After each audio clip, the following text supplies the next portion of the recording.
Salute, salute, salute. Let's go.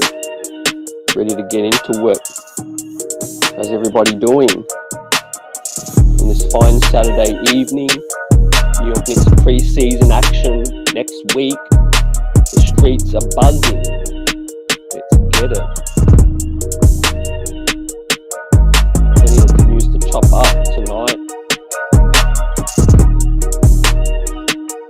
The chat comes through. Salute, Knicks Nation. Salute, chat. How we doing?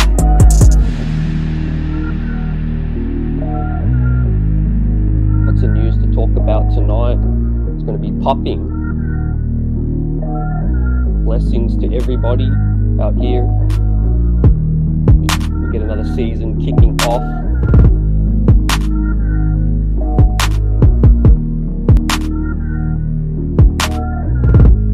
Let's get straight into work. How's everybody doing? Salute, salute. Appreciate you, Drip More. How you feeling today?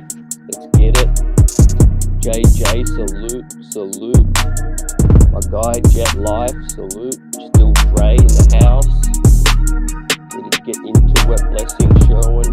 Everybody out there in Knicks Nation. I'm excited to get this season kicked off. Pre-season action around the corner. Cannot wait. We've finally heard the quotes, we've heard the talk. Now we're going to let the actual play do the talking. From Thibodeau, his squad. I've heard a lot of quotes. And I'm ready to see some action now. Ready to see some action next week versus Detroit. Let's go. I'm hyped up. And this morning, had the pleasure of chopping it up with Bill Daughtry this morning on the Call Sports Talk New York. As well, we're going to get the audio for that and drop that out soon. As well, it was a great chat previewing the season with my guy Bill. As well, it's going to be a fun season.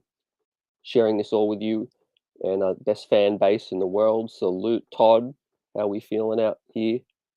Pudge, nice. Salute, salute. Orange and blue skies.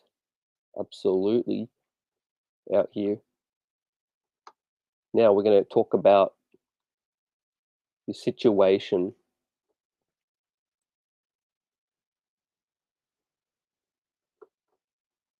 Coming out of today's news, talking about the focus of training camp. Focus has been on pace, playing faster. That's absolute music to my ears, Knicks Nation.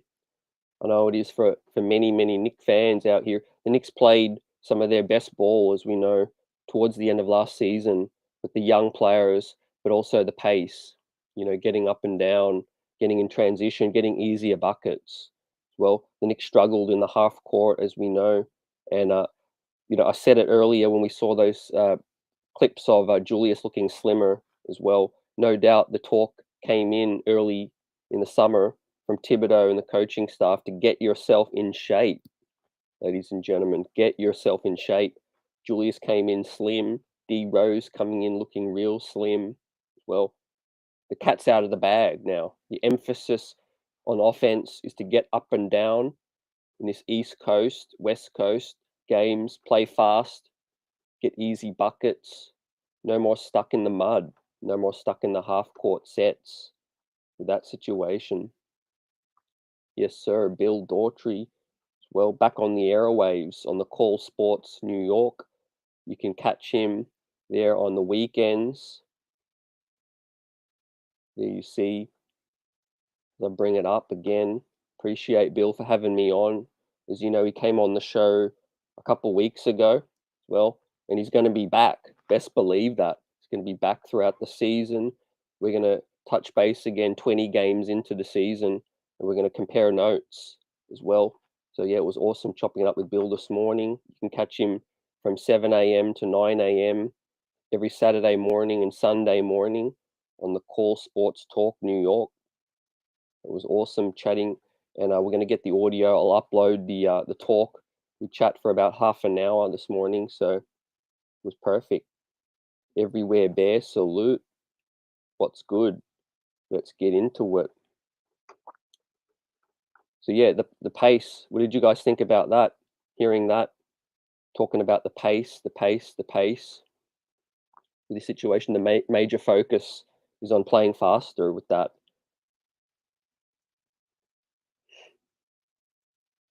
Now we have Julius Randle, sort of talking more specifics about it, in terms of playing with pace, but it's also moving the rock up the court via pass, not just dribbling the basketball as well. So that was an interesting soundbite. Yeah, Dirty Dancer, I believe it when I see it. Right, absolutely. Salute Cash Out and Dirty Dancer in the house. How we feeling? Yep, absolutely believe it when I see it. But it's on the right track. I'm glad to hear these kind of things because now it's out there. you know, Chat, ladies and gentlemen, Nick Nation, it's out there now that, you know, this has been the emphasis, coming into training camp, which is passing the ball, moving the ball up the court real quick, getting, not letting the defense get set, and the Knicks putting pressure, getting the defense on their heels in that situation. Yeah, and with that said, like JJ spells out, do we have the athletes in the starting lineup to play real fast? I'm not quite sure. Oh, yeah. Starting unit, hot topic. We're going to be diving into that tonight. But to me, it's about closing the games. I think we're going to close the game out faster with that. We have no choice because if this is the emphasis, and we know the defense gets set, we struggle in the half court. We struggled closing games out, as we all know. We blew 10, 20-point leads, double digit leads. The New York Knicks have had a whole season of stewing on that last season, and it just didn't work. Playing slow, plodding basketball, Julius dribbling the ball up the court, etc. And we know how much Jalen Brunson's impact, fam, is going to have on this situation, right? Well, yeah. JJ, the bench plays with much better pace though than the starters. Yep, facts, right? Exactly like I just said. Yep, absolutely. And yeah, quickly D Rose, in rookie weight coming in, that's going to be interesting to see how healthy he can be, and how many minutes D Rose plays as we preview the preseason tonight. We'll be diving into our expectations and what we can expect, coming in to these 4 games against Detroit, Indiana back to back, and Washington. We've seen Washington, play some action as well. Todd says they said last year too. Yep. And there was one of the bottom teams in the league for pace. Yep. Todd's also wanting to see it, to believe it. Right. That's the perfect scenario with this situation about preseason, fam. We've heard enough quotes now. I'm ready to see some action with this thing, and the New York Knicks play next week, next Tuesday, against a fast team. Jaden Ivey, Cade Cunningham, Jalen Duren. It's going to be a nice matchup. With that, very, very nice matchup. Brunson will have a Mark Jackson impact with more scoring, right? Yep. Appreciate you for that. Yeah, absolutely, completely agree. Yep, completely agree, fam. Amato, appreciate you. Jeffrey, salute. What's good with this situation? Yeah, uh, I'm expecting a good matchup against Detroit, but I'm expecting the Knicks to go, through this preseason against teams where they should be favorite. Each and every night, the Knicks should be favorite against Detroit, Indiana twice, and Washington, who went down to the Golden State Warriors as well, playing in Japan as well. Being able to see KP and Bradley Beal get their first matchup was nice, but yeah, I think the Knicks should be favorite for both of those games.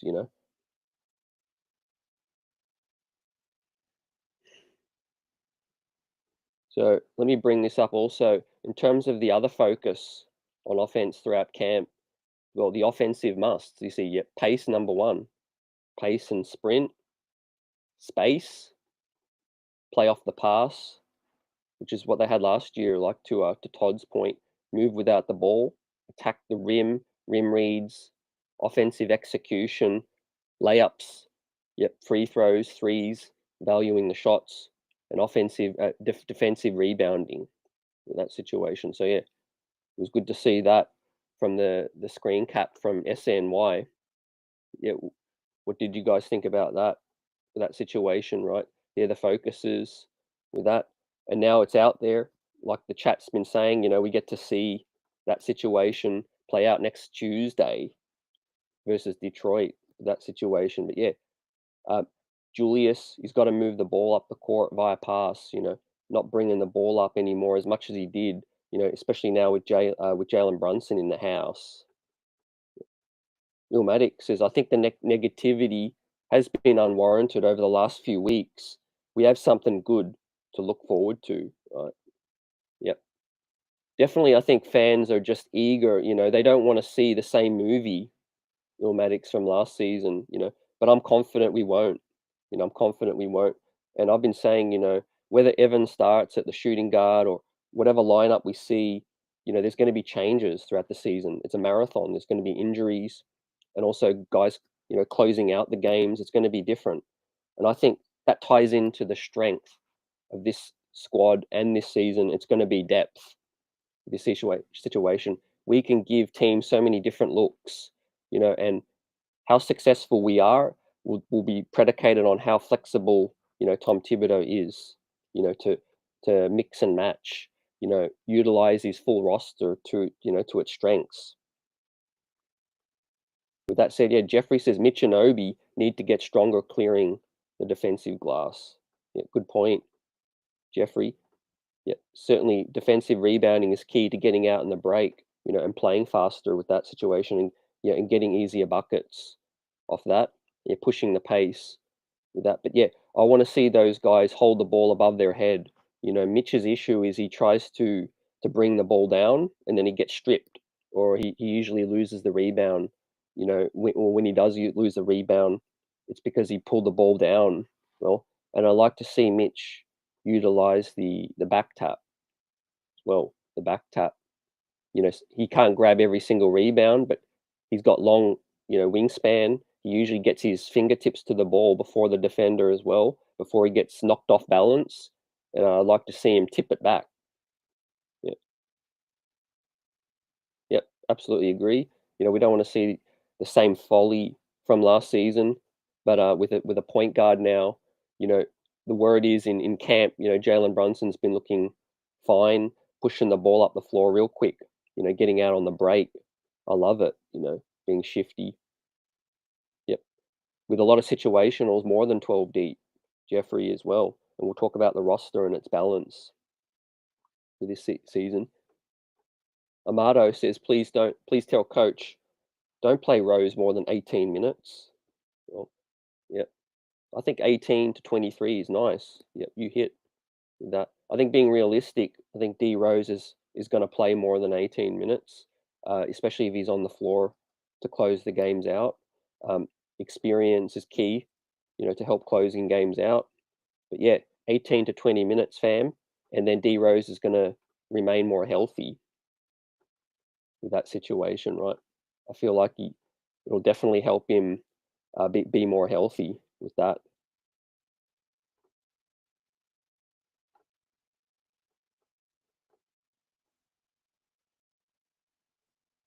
Yep. So yeah, it's going to be fun this season. I'm ready. I'm hyped with this situation.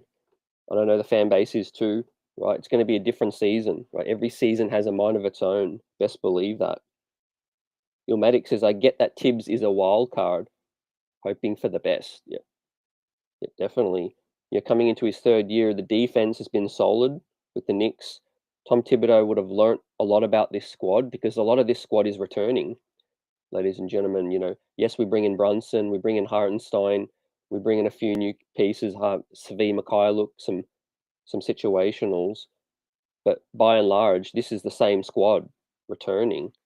By and large, this is the same squad. Tom Thibodeau should have learnt a lot from last season. Even Grimes' capability, Cam Reddish's capability as well, and learning, to utilize this roster to its full ability. Yeah, obviously the Knicks' aim this season, we all know, is to win as many games as possible, right? So they're going to be judged. Tom Thibodeau is going to be judged on how the Knicks, start and how many, how good we look and how many wins, we're racking up with that situation, right? As well as development along the way. Healthy Rose, Julius can't be worse, and a real starting point guard, right? Great 3 points there. Damn, that's just enough to swing the needle to 5 to 10 more wins at least of last season. To Sherwin's point, 37 wins last season. The New York Knicks come in with a better roster than last season. Absolutely. Derrick Rose, hopefully healthy for the full season. Cam, Hartenstein, and Brunson as well, and an RJ Barrett coming into his 4th year with the contract out of the way. Right? There's no what ifs about RJ's contract now. No pressure with that situation. He's been paid, and with that said, he's going to come in super motivated with that. Brunson is a real point guard for one. Yep, completely agree with that situation, right? And we're going to see, early preseason action next week, ladies and gentlemen. Ready to get this thing popping. You already know what it is. Yeah, we hear. Coming into this 3rd season for Tom Thibodeau. Like I said, we all know there's going to be a lot of pressure on Thibs. Sherwin says Rose will get about 15 minutes. With that said, you sound pretty confident. I think you'll get more than that, but I won't be surprised if he does get less minutes, Sherwin. I wouldn't be surprised if he does reduce Rose's minutes a little, because we have been hearing that IQ is expected to have a larger role with this thing. Where does that leave IQ if Rose is playing that much? Jeffrey, I don't think Rose is going to play much more than 23 minutes, fam. But Thibs is a lover of IQ, and IQ will get minutes off the bench, and he'll also be able to close some games out. I think if he's shooting well. It's all about IQ shot selection, and is he passing the rock? Is he getting other guys involved as well? I think Thibs will be more likely to ride the hot hand this season. If a guy's rolling, just keep him out there. Let him finish the game out. There's 48 minutes in the game, Sherwin says. Brunson will get about 33 and Rose 15. Well, Todd, I really like the roster, but I don't trust Thibs to use it properly. Yeah. We really got to see. We really got to see, because I don't really feel like there's many excuses for Tom Thibodeau, and I don't read into all these sound bites as well. I'm really quite sick of listening to the camp interviews and the talk. I know a lot of fans are upset with certain things Tibbs says. Well, the thing is, ultimately, how this squad and Tibbs is going to be judged is wins and losses. Are you getting it done? Are the Knicks getting it done? Tibbs doesn't have many excuses, because we have a roster now that should be in the play-in, play-off conversation all season long. Well, we have the personnel to finish games out now. It's up to Tibbs to have the right guys on the floor. Like I said, be open to riding the hot hand.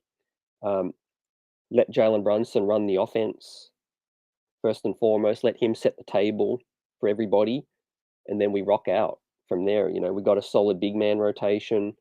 We got power forwards. We got wings, and we got guards. Like Todd says, we got the roster. We just got to use it to the best of our advantage. The NBA is about mismatches. Is Hartenstein better than Taj Gibson? Sherwin doesn't think so. Look, they're both different players, but yeah, Taj did have an impact as well. I'm really high on Hartenstein. Let's see. I'm not going to sit here and say I know exactly what Hartenstein is going to look like. We'll wait and see, but I'm confident he's going to bring something different. He's taller than Taj as well. He's a liver body, younger legs, can run the floor well. Taj did set amazing screens, though. Salute to Taj. He set a lot of great screens with that. Then Grimes out the rotation. Certainly Grimes won't be out the rotation with this thing, fam. I'm very confident of that. As I bring up the preseason schedule, we see Detroit next Tuesday, Indiana on the 7th, back-to-back in Indiana on the 12th, and then Washington on the 14th as well. With that said, I think The Knicks, a good result would be 3-1, 4-0, or 3-1. What are you guys thinking with that situation? Right, we should be starting favourite with all of them. Salute, salute, sincere. What's good? Yep, JJ says quickly will likely be backup shooting guard. Well, whichever way it is, Quickly's a ultimate plug and play guy. You know, gives us offense, gives us defense as well. Like I said, 82 game season. It's going to be a marathon, fellas, queens and kings out here. 82 games, COVID health and safety protocols, injuries, back to backs. You know it. Dudes are going to get their shot. I believe every single person will get a shot throughout this season before trade deadline anyway. Cam, Obi, Grimes, Fournier. Well, there's going to be a lot of mixing and matching for this situation. Stephen D says quickly 6-man of the year candidate early on. Right. I like it. I like that. Yep. Ring that up, fam. Good bet. I got to look at the odds for that situation. Well, we heard from Ian Begley, SNY, very credible reporting, that quickly is anticipated to have a bigger role. Now, I automatically thought Derrick Rose. That's connected to D Rose, so it's going to be fascinating to see early on, especially with these 4 games. They're going to give us a real big indication, fam, because it's only just 4 games. We don't have a lot of time to tinker, to mess around. I think we all know what Tom Thibodeau's MO is. He's going to come out in this first game and give us the real rotation. I don't really think with 4 games you can afford to tinker and do certain things, right? You got to get ready for opening night. Yeah. Dirty Dancer on point. It's win-win. We're either better or Thibs is gone. Right, facts, right? That's the way I think, fam, with that situation, right? And that's why I'm not judging this season on wins and losses. It's either we make the play-in or playoffs and there's been improvement, ideally from the young players, or we're in a stacked lottery with plenty of picks up our sleeve as well. So let's just enjoy the ride, Knicks fans out here this season. Right, it's going to be fun regardless because, like we said, there's light at the end of the tunnel.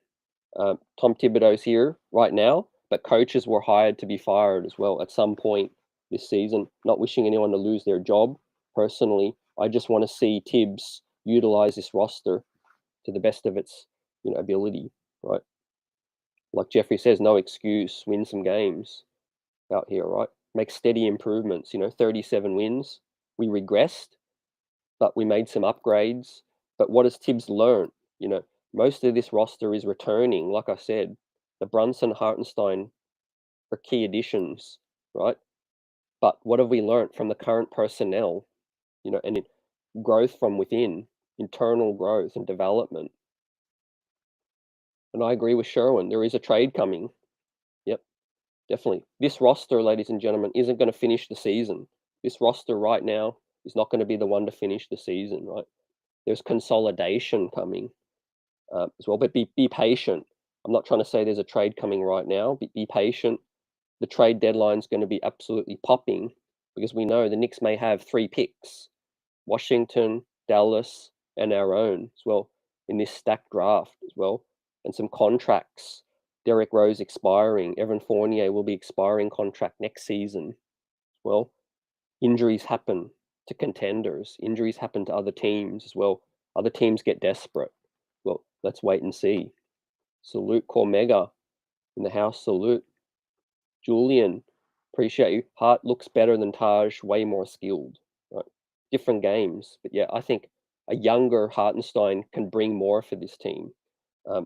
Taj was a great mentor and great off the court as well as on the court, but Hartenstein's going to bring more on the court. I feel with his size, his ability to move quicker and be a rim protector at that. But I really like Taj's ability to stretch the floor a little and also his ability to set screens as well. So let's see what Hartenstein brings with this situation in training camp. Yep. Grimes will be the backup small forward. Yep. Grimes going to have a major role with that situation, fam. David says undefeated preseason. Nice. Yep. Speaking of preseason, of course, the returning faces ready for a big year 4 is star Jay Barrett, 107 to $120 million man with that.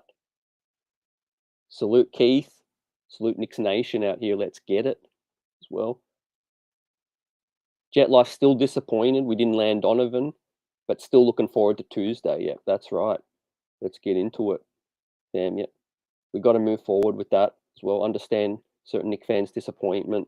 Certainly it was a good opportunity to get a star player, but we keep moving, you know. The show goes on Broadway, right? We got a well-rounded roster. Let's see what happens this season.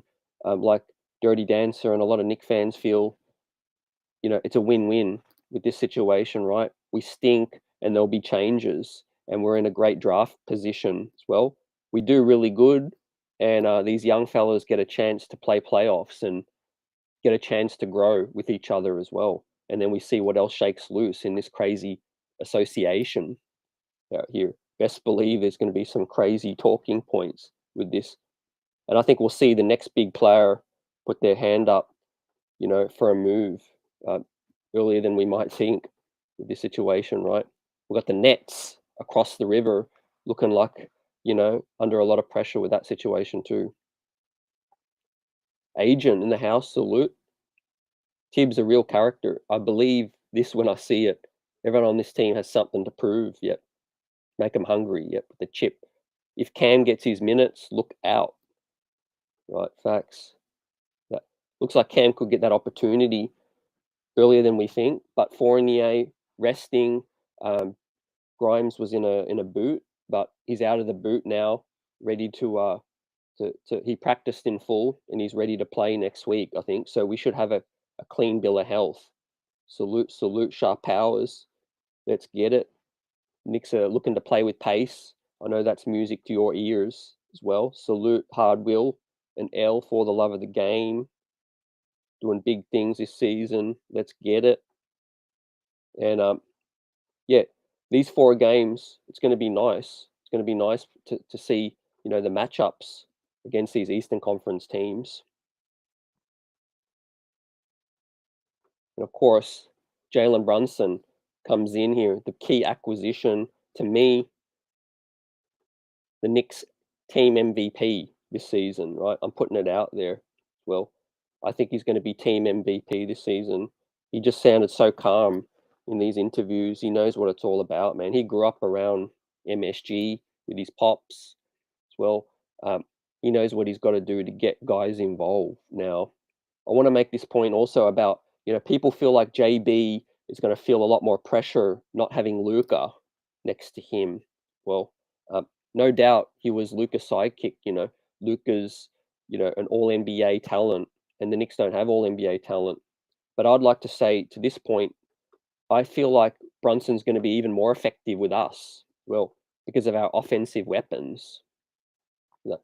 Yes, Dallas had Luka. Really, let's be real. What other offensive weapons did the Dallas Mavericks really have? I don't feel like they had the same level of offensive talent than the Knicks do. So JB's going to have fun out there. He's going to go crazy, like Pudge and I says.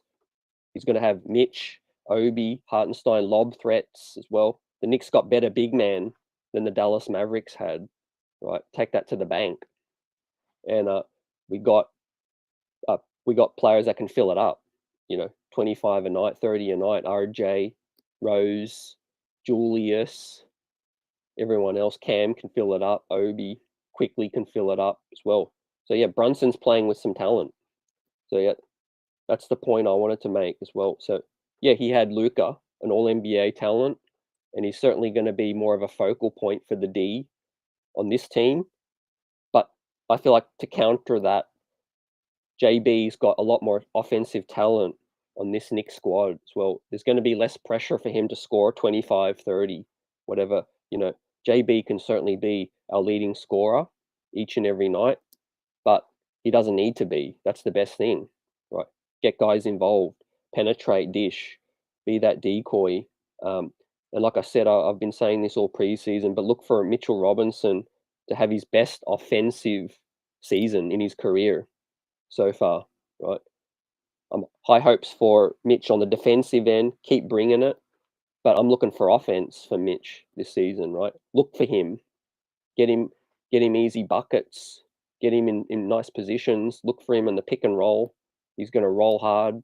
JB is very, very tricky to guard on the pick and roll. You know, he can get up and down real quick with that situation. He's shifty, and a lot of players have said how difficult JB is to guard as well. Yep, Boulevard 73 in the house. Salute.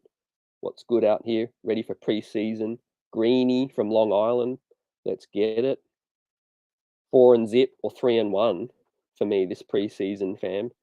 What's everyone thinking with this situation?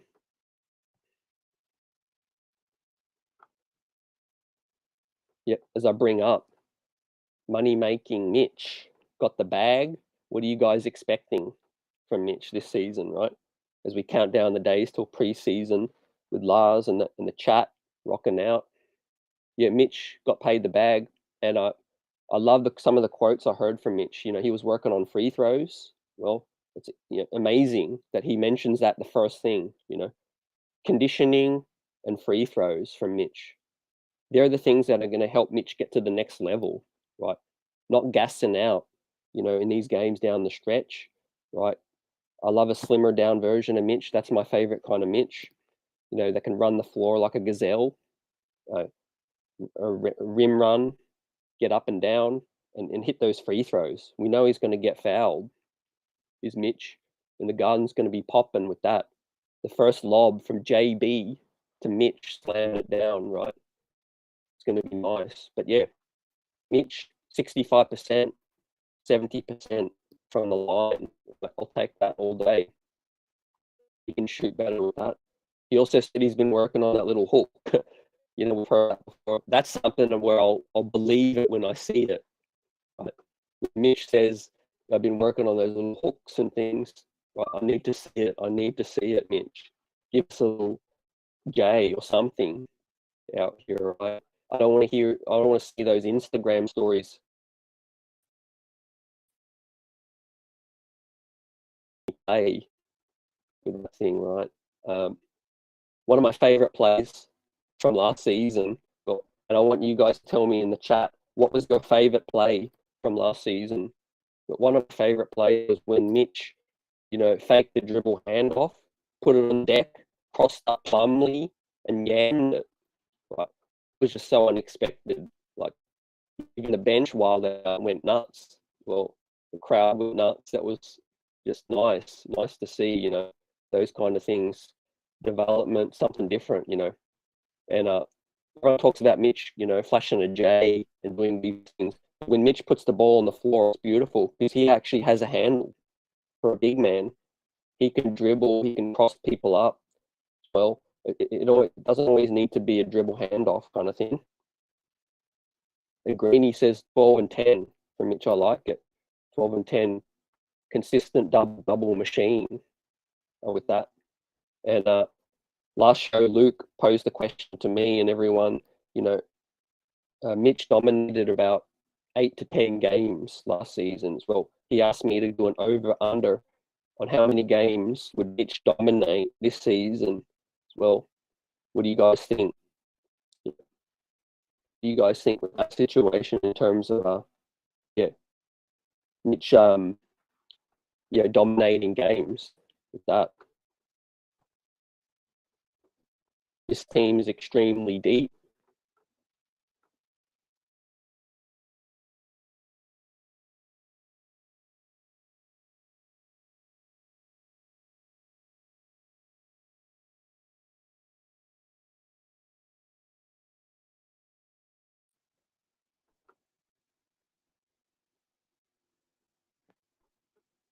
We back. Appreciate you. Let's keep rocking out. Yeah, Mitch gonna have a huge year. Yep, little baby hook. Yep, we need that. We need that. Julian says the Miami game where Obi, Quick, and Grimes took over in the fourth. Right, salute. Yep. Let's hope we see many more of that. Right, that was nice. right? Yep, absolutely. Yeah, that was a beautiful game. The Toronto game was great too, fam. The Golden State win was nice too. Right, a lot of promising things happened last season. We just only saw glimpses of it, fam. We just need to see more with that. We need to see more. But yeah, it was beautiful to see the baby Knicks take over games down the stretch. Well, the Grimes 7 threes against Milwaukee, that was awesome. Obi shooting how many threes as well? 6 threes, I think, back to back games. Was it? He scored a 40 piece. East Blue Drew salute. Yep, certainly has the talent for sure. Right. Yep, absolutely key quote, which we'll touch on with that. Let's get into that quote as well, which was really pivotal with that.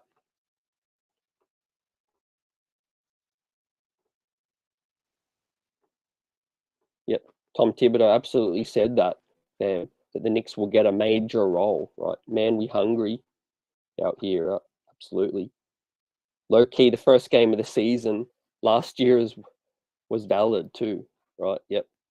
That was a nice game, man. Who could ever forget opening night, double overtime, Garden going absolutely crazy. Man, that was a crazy game to be at. A lot of fans in the chat and fam were at that game. Well, that was crazy.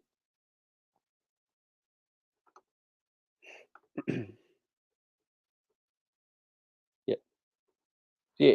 There's going to be a lot of emphasis on this first game. Best believe it, right? Um, let's try not to overreact. But like I said, I could expect very similar lineups with Tom Thibodeau, but it's about the minutes, distribution first and foremost, minutes distribution, you know, how does he utilize the rotation, not just who starts, because we know Fournier, got a very good chance to start that thing. Yeah, like Greeny says, it's going to set the tone for this season, really. Well, guys just being ready, when your number's called, be ready, ready to get into it.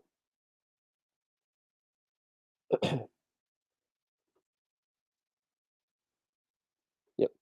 With that, Obi Toppin is going to be a central figure this season as well. If the Knicks do one thing this season, right, at the top of the list is clearing some minutes for Obi, right? It's a must in terms of contractually, just so many different things, right? That's for me. That's a non-negotiable, a must for me, fam. David says rather have Cam over Grimes till trade deadline. Grimes staying anyway for some years, right? Yep, he's locked up. Yeah, under cost control as well, fam. Yep. 70% of the rotation is youth, right? Yep, definitely with that. Greeny got 4 and zip. Like it. Pudge, nice. 4 and zip. Let's get it. Mansa Deshawn, salute. Yep, coaches hired to be fired, basically. And we talked about it, a win-win this season, right? If we do well, we make the playoffs, things go well. If we don't, there'll be some changes, I feel. Well, there was also some confirmation, again from Begley that Leon Rose had the blessing of Dolan to let Thibodeau go if he wanted to last season. Of course, he chose not to, but we know that's out there now, right? So Leon can make that move if he needs to be, right? Can't wait for Tuesday, East Blue. Yep, it's your day off. Salute to you. Let's get it. Just gonna have my whiskey and unreasonable expectations, right? The number one rule of preseason is it's preseason. So let's overreact. Nah, it's going to be fun. It's going to be fun. But players are going to be rusty, like we know. Typically, first game of the season, there's going to be some crazy things we see. Last season there was ups, there was downs. There was that buzzer beater with Julius against Washington. Um, yeah, I'm looking to see how Thibs really, rolls out the rotation with this thing because, like I said, there's only 4 games, ladies and gents, and he's not going to have a lot of time to really experiment. I don't expect, not that Tom Thibodeau's the experiment kind of guy anyway, but certainly with 4 games, we ain't experimenting with preseason, right? I want all the kids to hoop so we can finally be in a place of strength. Yep, absolutely, we would be this season. Yep, that's the biggest thing I'm looking for. Not wins and losses this season. It's about the young core growing, their development as well. We have them all under cost control, which is beautiful. Obi, Quickly, Grimes, RJ, Mitch, they're all under cost control now, right? Salute Quiet Money. Let's get it. Our agent, appreciate you as well. Yep. Smack that thumbs up like you know what's up, and let's get it. It's going to be a great season, right? Robert, salute. Golden State used 8 9-man rotation in the finals, whereas Boston mostly went with Tatum, Brown, Smart playing 45 a game. And you got to have a deep bench to win in this league. Yeah, absolutely. You got to have guys that know their role, and as soon as their number's called and they hit the court, they hit the hardwood, they know what to do, right? They know where they've got to be. Good defensive positioning, offensive positioning, chemistry, playing off one another as well. Um, Invaluable with that situation. Invaluable is this depth that the Knicks have as well, and that's why I have the Knicks 45 wins as well. And we're seeing, I know you guys peaked the ESPN Kevin Pelton, ESPN mechanics analytic predictions. With that, had the Knicks in ninth at 41.5 wins. Ahead of the Hornets, ahead of the Wizards, ahead of the Bulls. Well, only one game below the Cavs with that. So a lot of people are noticing the Knicks' depth as a strength, like we all do. You know, it's just the biggest question mark. How is Tom Thibodeau going to juggle all these pieces? That's the biggest thing. He's got the tools. Right? Like Mansa Deshawn said, hopefully everyone balls out. But yeah, there's going to be a huge spotlight on Evan and Jules with this situation, right? Because we know they're under the most pressure, I feel, as well. If they don't come out real hot, we know there's going to be calls for switch ups, calls to utilize the rest of the bench, right? Yeah. Robert on point, absolutely. Got everyone buzzing right now, right? Many blessings to everyone out here in Nick Nation, the best fan base in the world, right? This season, best believe it's going to be a win-win with this thing. Let's just sit back, enjoy it.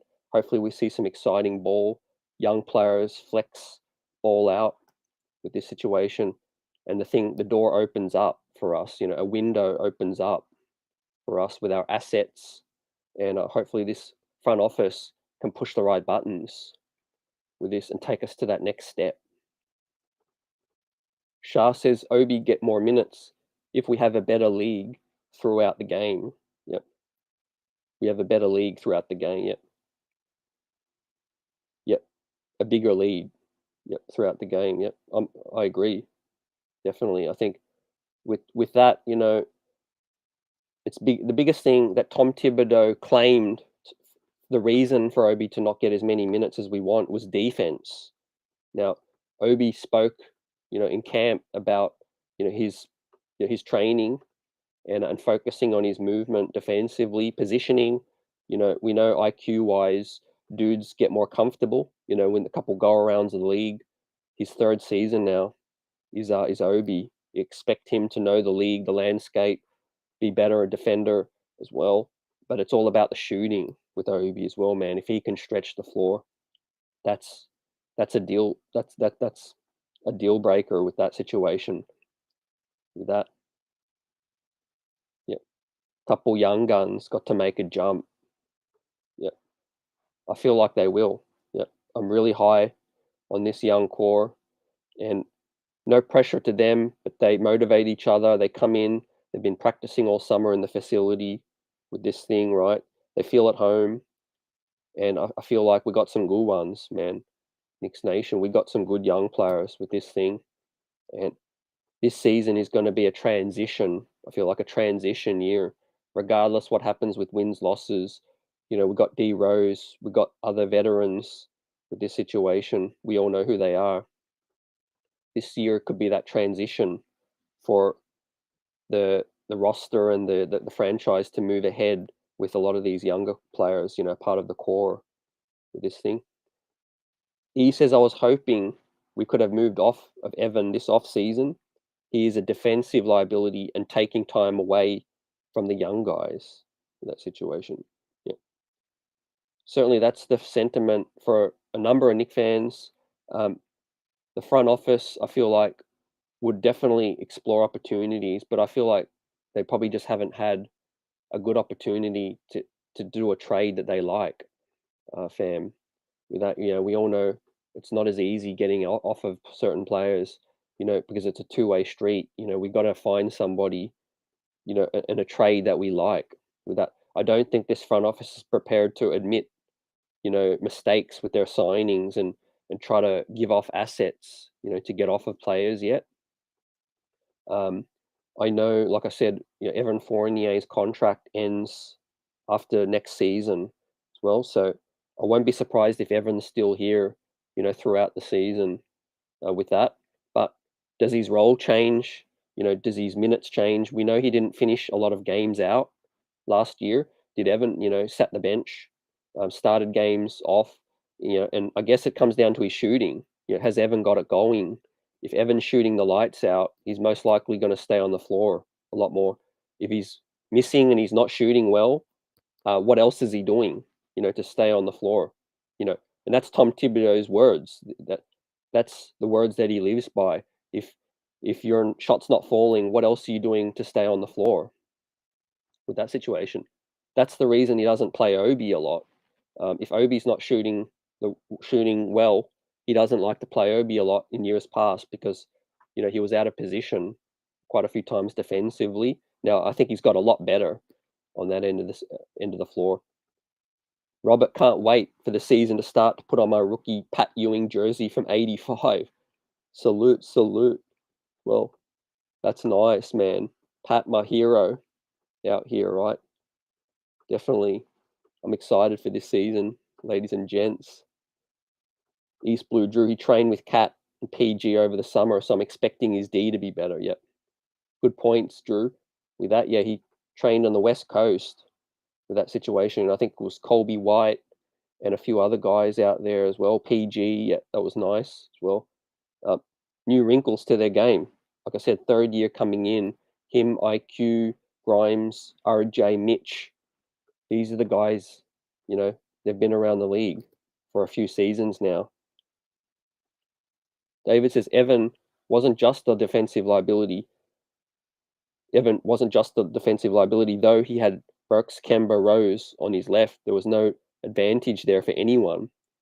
It's team as well as Evan lack of physical athleticism. Yeah, he good, but not great. Yeah.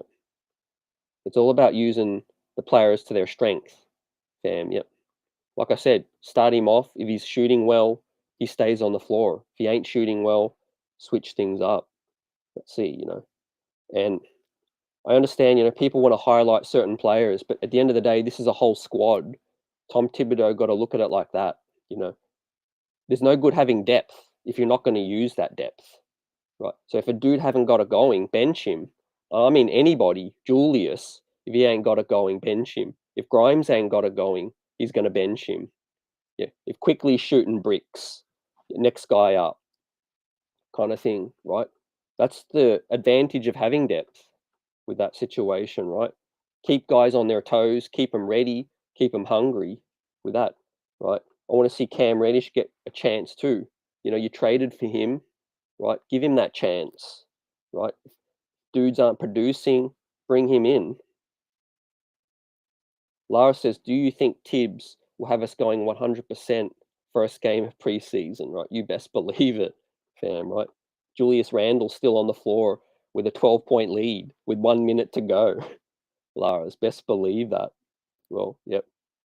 Building winning habits. I don't want to sound like Tom Thibodeau, but that's exactly what he's about, building winning habits with that thing, right? Treasure says, Evan gonna shock Knicks fans this season. Yep, staying positive with Evan in this situation, man. Look, Evan's a great guy, good character guy, a guy that can handle New York. I don't think this really bothers Evan. He's a veteran now. He's a leader for his national squad, France, with this thing. he's had a year in New York. He knows what the fan base is like, man, ready to get into people. But, his thick skin, Evan, he knows what he can do on the court. He got the nice little two-man game with Julius. Those two got good chemistry with that fam. Yep, those two got the good chemistry down. So yeah, I'm looking for that to continue with that situation, fam.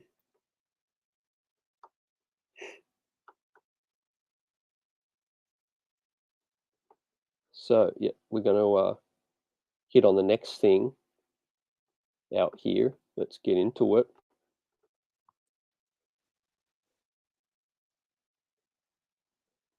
The roster there you see. Yep. What do you guys think about this roster overall?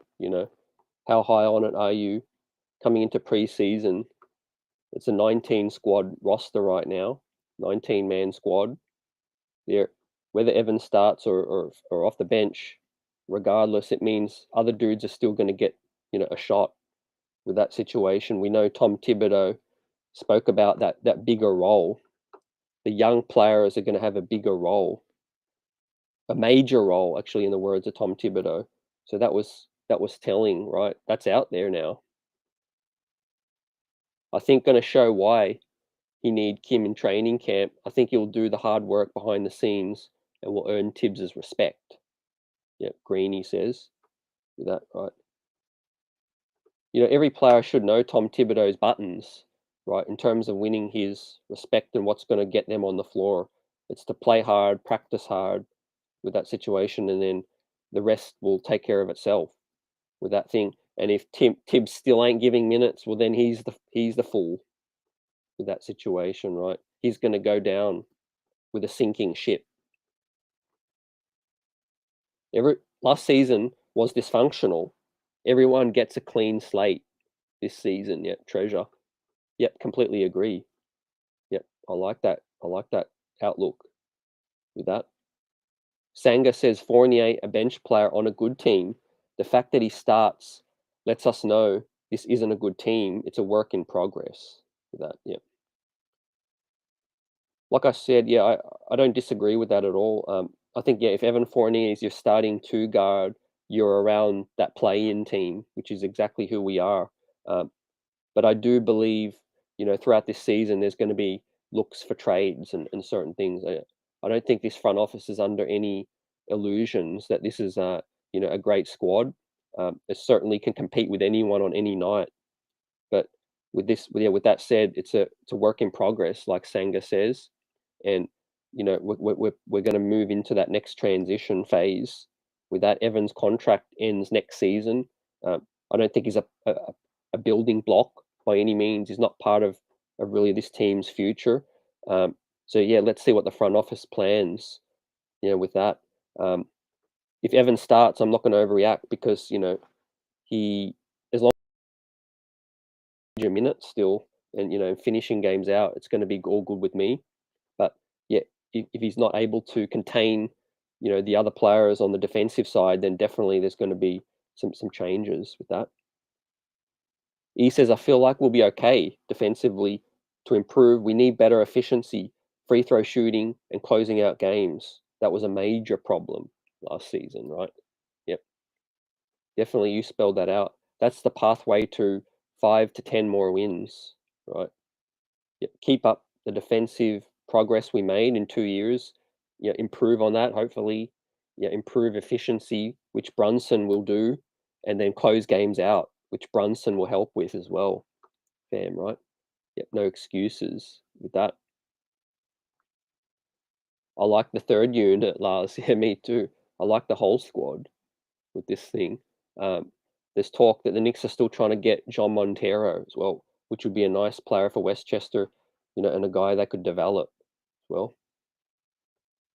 Robert Salute. As of right now, who would be your starting five? Yeah. As of right now, the starting five for me personally would be the one that we see on top. Robert. Well, it'd be Brunson, it'd be Grimes, RJ, Julius, and Mitch. Yeah. With that said, um, But yeah, I don't think it's as likely as the Fournier. I think from what we're hearing, I think Fournier will start. Well, I could see what Tibbs's thinking behind that is as well. Uh, you start the veteran. If he's not producing, it's easier to make the move as well. Now, if you start Grimes and he doesn't contribute as much as you hope, it's tougher to then go back to the veteran with that. But I'm just a big believer in Grimes as well. I think he's going to give you better two-way play than Evan Fournier. That's my personal opinion. You know, Evan's shooting is better and better. Evan's a better offensive player right now, but I think Grimes' two-way play, overtakes, surpasses Evan's overall game. With that said, um, yeah, and I also think Evan would be a nice fit from the bench too. Yeah, and the one thing we're missing is how Randall big up Evan in his interview. Yeah, those two, yeah, got a good chemistry, Shah. Yeah, Nick Yak says we have a real great chance to make playoffs. Yeah, I agree, completely agree with that. In fact, I expect the Knicks to be in the play-in playoffs conversation. If not, then something went really wrong. Yeah. They're both great, but they aren't for our culture. They aren't our future, says Senga. Yep.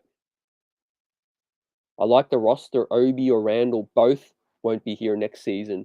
Might not both make it to the All-Star break. With that, yep. Both of them might not make it to the All-Star break. Yeah.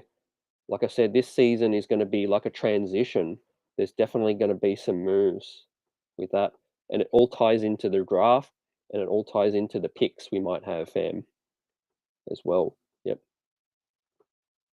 This is a great point too. I've been crying out for this too. East Blue Drew hits the money there. I wish we saw some footage of camp. I've been reminiscing. Remember when the Knicks had Connecticut, free scrimmage for the fans? That was lit. Scrimmage at MSG, videos of camp at least after the fact. Give us some edited footage even. You don't got to embarrass no one. Edit it out, but just give us something, man. Yeah. Fournier gave the Celtics good minutes. Yeah, definitely. And don't underestimate the pride of a veteran as well. A leader like Fournier, well, he got pride. He doesn't just want to come in here and be a joke. He doesn't want to lose his spot. Absolutely no, no, no. So he's going to come in and yeah, it's all for Evan to come in, show that hey, I'm still the better shooting guard as well, right? And I guess we'll see, what Tom Thibodeau thinks, but his motto and what he said is, the best player will earn their keep, right? I got to hold him accountable for that. Um, with that said, I don't think there is as much desperation to start Grimes either. I'm not going to kick up a fuss if Grimes doesn't start on the opening night because he's got time still. He's got time to grow. He's got time to play minutes, and earn the spot as well. That's just my ideal scenario, I guess. Well, Divine, Nick's real talk in the house. Salute, doing work out there. Appreciate you, fam. Let's get it. KJ Dub, Sharp Hours. Like, subscribe to Nick's Real Talk. Check them out. Great conversations, fam. It's going to be a great year with that. And Cam Reddish, Cam has the most potential on the roster, not even close. Right? Yeah. I love Cam's interview, Mansa. Well, he looked real relaxed, didn't he? He looked calm. Really, actually, he looked the most happy I've seen him as a New York Knick. He shrugged off the trade sort of speculation, things like that. Yeah, one thing I can just be happy with overall is that every player gets a chance this season, right? There's going to be injuries, there's going to be opportunities, nagging injuries, back to backs and things. Um, Cam Reddish got to stay ready when he gets his chance. I don't think he's going to be in the rotation straight away. Um, but going back to preseason, let's hope there's blowouts and things so that these guys situationals can get nice minutes. Well, Saucy in the house, salute. This team gonna shock a lot of people. The depth is amazing. Tibbs has to figure it out. And if he does, then look out. 48-50 wins. Go New York Knicks, go. On the money. Saucy there. Yep. we certainly have the ability to shock some people, right? No lies there. I'm starting to hear more and more media people buy in to the Knicks as a playoff, a high play-in playoff team with that, with the depth, situation, and the Brunson acquisition. People are finally waking up to how important Jalen Brunson was, as an acquisition. That East Blue Drew, I really want Evan off the bench. He can seriously be our Manu. Yep, playmaking, shooting, veteran experience, calming influence. Yep, with that. Yep, definitely, fam.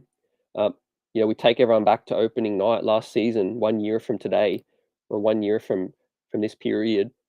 Evan won the game, double overtime, shot the lights out, set Madison Square Garden on fire with that.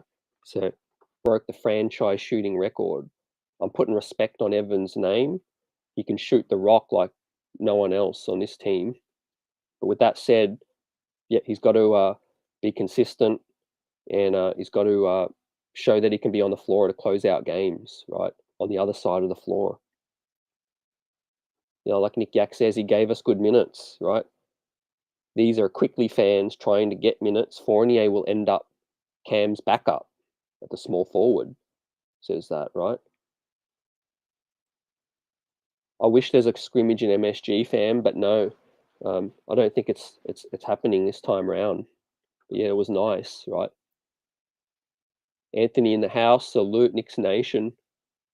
Welcome, got you. Let's get it. Evan and Cam on same trade priority. Cam wants more, and Evan cost 18 next season.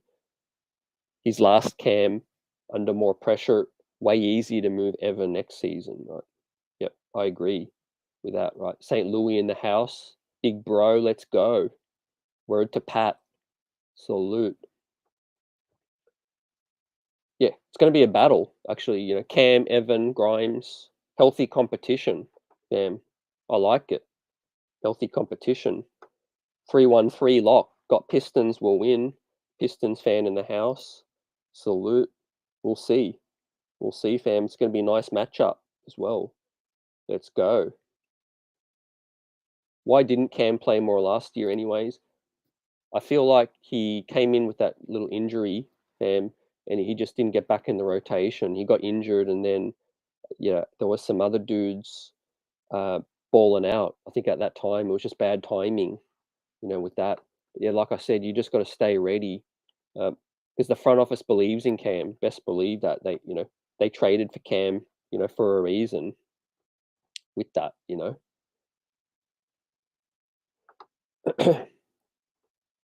Yep. And as we see, Begley talking about it, asked about the shooting guard spot with Jalen and RJ. With Julius, we need shooting. When asked about it, says Thibs. Right. Says Evan Fournier, the front runner to start. Right. So do you guys feel like preseason is going to be a decider as to who starts, or do you think Thibs has made up his mind already? Right? Do you honestly feel for these 4 games someone else has a chance to steal that spot, or do you think Thibs has already made up his mind? Me, I have to hope that these 4 games will still dictate who starts. Right? I got to believe that whoever balls out in these 4 games can steal that spot. If it's Cam, Grimes, Fournier, whoever, right? I don't hope that Thibs has made up his mind already. I hope we get a chance to see in these 4 games. Yep. Evan set the Garden on fire twice against Boston. Yep. I still watch RJ's buzzer beater. Facts. That was a beautiful moment last season, right? Top 3 moment from last season, right? Salute Johnny Davis. What's good? Ready for a season like no other with this thing, right? I think we're going to shock some people, definitely. And I don't think this roster is the one to close the year out, fam, right? JB is the locksmith to Sharp Powers. Yeah, I like that. I like that, fam. Definitely, like the point guard we haven't had in a long time, fam. And I also want to give Hartenstein some love too, as Pudge Nice thinks Fournier starting. Yep, thinks Thibs made up the mind. Yeah, Isaiah Hartenstein is my surprise player of this year, fam. A different kind of guy than what we've had as well. He's going to push Mitch. I like his agility, his passing, his overall game. Well, shoots with low sample size, but can stretch the floor like Taj did. That's going to be invaluable, to the floor spacing on this. So, talking about this roster and the weapons we got, Hartenstein is a weapon, definitely a weapon that we haven't had last season as well. I think his impact's going to be big with this thing, right? He's a player, growing in his career yet, earned the contract. Um, is a glue guy off the bench. Well, he's going to come in with energy, man. I'm really looking forward to seeing this bench unit, fam, with Rose, quickly, whoever is at the wing spot, Obi and Hartenstein. Man, those are going to be nice off the bench. Those bench minutes, again, we're going to hopefully the starting unit, can get us off to a great start, and this bench unit can just clean up and get us up by 10. That's going to be lit with this situation. Pudge Nice wants to see Hart starting. I think it's more likely he finishes games. I think if he can, shoot that J, fam. If he can give us what Mitch is giving, there is a good chance Hart finishes games, fam. Robert says, "What do you think about Melo coming back to the Knicks in a backup role, play either the 3 or the 4 spot?" Fam, I wouldn't be mad at it. I just can't see any minutes for him right now. It'd be more of like a end of the bench kind of dude. Um, but look out for some point in this season. I think, fam. There's talk that Melo will just sit on the sidelines for a bit and see which appealing contender shows itself. And I think that Melo will end up on a team this season, fam. Yep. Pudge Nice bench top 5 in the East, right?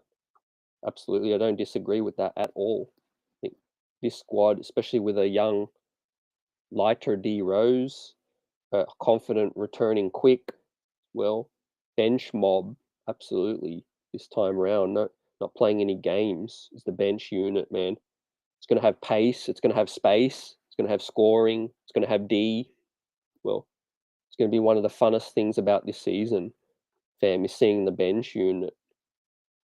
And of course, if the starting unit plays with pace as well, we're looking good with that. Lara says Hartenstein with quick topping off the bench fire. Yep, best believe that, fam. With that.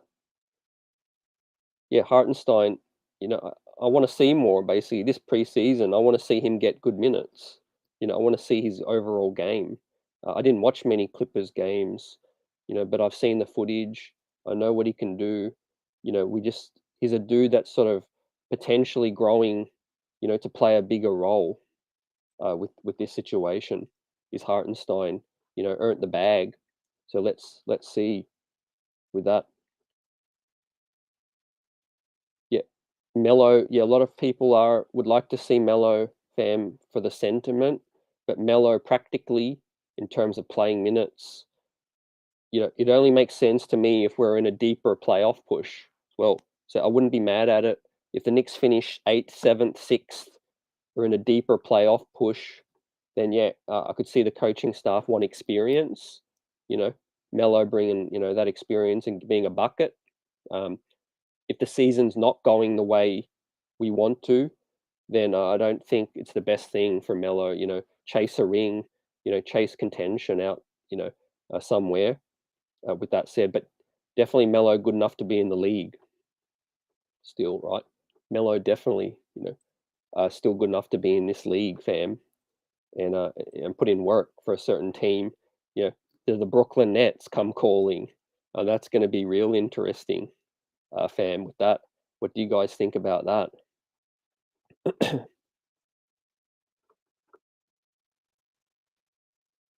Yeah, we're rocking out, chopping up this preseason action next week. I cannot wait. These 4 games.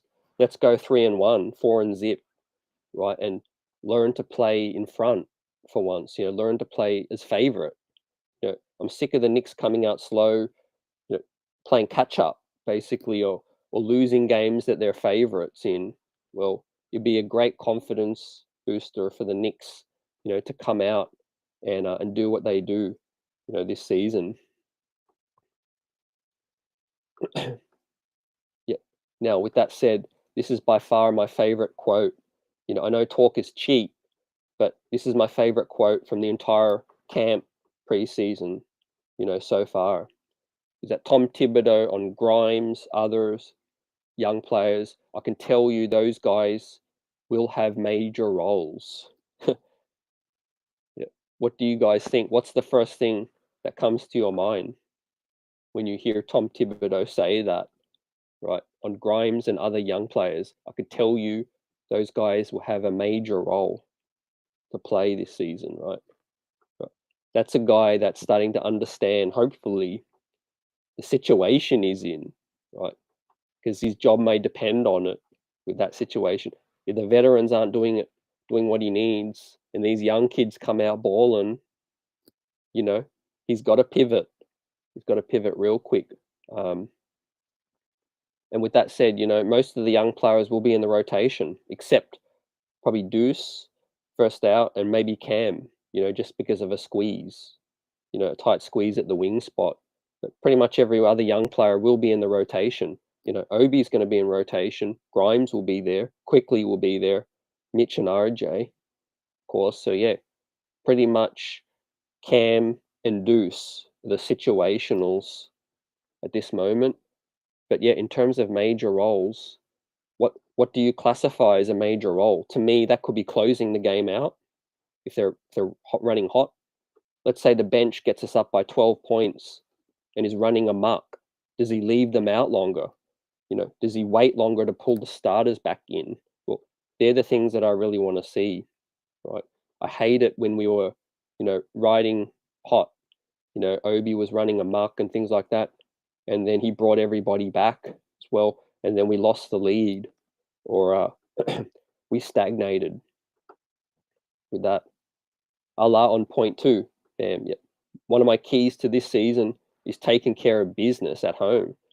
Taking care, got to play better at MSG. That is the key to being 500 this season, right? Because the East is a beast. Let's be real out here.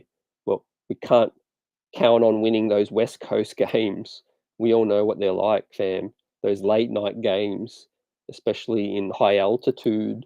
Uh, I mean, the West is still the West, the wild, wild West. But looking at the East, that's our best chance to claim some wins out here, right? These teams will be jockeying with, talking about the Washingtons, the Bulls, the Cavs, the Nets, Hornets, all of that, fam. Indiana, Detroit. Yeah, all those teams will be jockeying with, fam. We can't lose those games. Orlando. I mean, I want to forget those Orlando games, from last season, right? I think Miami actually would be a good fit for Melo. Not gonna lie, not gonna lie with that. You hit. Um, I think it's a smart move for Melo just to sit out, just chill, stay in the gym, working out, and wait for that chance to latch on to a contending team. That Milwaukee bench deep, Toronto bench deep, Washington bench too deep. I think Washington got too many pieces. Well, and I'm not worried about Charlotte, fam. As well, I'm not sweating Charlotte as well. So even the ESPN national media got the Knicks above Hornets as well. So yeah, I'm not trying to disrespect any team, but I don't have the Hornets ahead of the Knicks on paper at all with that dysfunction going on. With that, Dirty says most of the young guys always have roles. They just aren't put in positions we want to see them in. I want IQ at point, and it's just not happening. With that would be a really big win for me too, fam. If Quickly does run some point as well, I think he's good at point of attack on the defensive side as well. Yep, and he really shifts the defense, fam, with penetration and his floor spacing. With that, fam, yep, you hit with that. I love Quickly at the point. Does that raise the talk of D Rose? Let's see what the trade deadline looks like. Damn. Walter, my friend, salute. What's good? People are underestimating the backcourt with JB and Evan with that situation. Underestimating it. Walter wants that out there with that situation. Let's see on opening night. Damn, that'll be the starting unit if I have to put money on it as well. And I think, yeah, JB going to get guys. He's going to set the table for that with that situation. Talking about Evan breaking the franchise shooting record, if Evan got the same minutes this season as he got last season, I think he could break his record again. If you think about it, we have proper point guard play now. Last season was Burks, last season was Kemba, Kemba's not a distributing point, whereas Brunson is better at distributing. So yeah, if Evan got the same minutes as last season, I think he could break his own record again. That I just don't see him getting the same amount of minutes this time round. Look, Bucks are nice. Yep, they're still the team to beat. Celtics got dysfunction going on. I still don't trust the Sixers, to be honest, when it comes to Harden and when it comes to Embiid. I can't trust them to stay healthy with that. So yeah, the Bucks are looking pretty right now, I think. Yep, defending home court will be big. Yep, facts, right? Got to take care of home. Everybody at MSG rocking out. Make it a fortress out there with that situation, right? It's going to be our home court advantage with this team. We're going to let teams know that they can't come into our building and expect to win now, right? We've got a solid squad of depth, younger players that can run up and down, run teams out the gym. With that, salute JT in the house. What's good? Portland could come calling again for Melo. I agree with that, fam. Yep, absolutely. Divine says, what does McBride, where does he fit on the team moving forward? He seems like out of sight, out of mind. Yep. I really love McBride too, fam. I think the best thing to do is to just not drop his head first. It's hard for a player to be out of the picture and not know what's coming up. But opportunities can come. I think he has Tom Thibodeau's, trust. Does McBride? I think he just got to play minutes with the Westchester squad. Keep lighting it up. Keep putting pressure on that situation. Ball out 30 piece, 40 piece for Westchester as well, and force his way. Knock down the door with that with McBride. Yeah, because McBride got two-way potential with that situation as well. And there's going to be potentially trades and injuries, fam, with that said. So, yeah, it's a marathon of a season. There's going to be dudes injured, dudes out the rotation. Well, I'm not worried who's not playing right now. If I was any player on this Knicks squad, my message to them would be don't sweat it. There's going to be a chance at some point. Health and safety protocols, everything with that situation. Yep. The Knicks definitely have come out hard and played fast every minute hard. We have a deep bench, so that will help. But Thibodeau, he's defensive minded. He just doesn't have that fire in him to attack the rim, says Robert, with that situation. Yeah. Yeah. I'm also looking for X's and O's to be better, fam. Plays out of inbounds plays. We have a new assistant coach now with Rick Brunson as well. What does Tom Thibodeau implement with some of these new wrinkles? Some of these new players, fam. It's going to be interesting. We talked about earlier in the show. I don't want to see the same movie from last season. With Julius taking the final shot, a heave, or we have 3 seconds to inbound the ball and we barely get the ball inbound, things like that. That would be a one way to really earn my, win me over and earn some more respect in terms of Thibs. If we all talk about the players improving, we want to see the coach improve as well with that situation. Talk about most of this roster returning under Thibs. He should know their habits. He should know their strengths, their weaknesses, and things like that. He can't come in here in his third year and say, "Oh man, I tried this, it just didn't work." Well, you've had a couple of years now to see what's up. So yeah, he's got to implement some things that are different. utilize this squad to the best of its ability, and also be flexible with that. We've got guys that can stretch the floor, bigger men now, Obi, Hartenstein.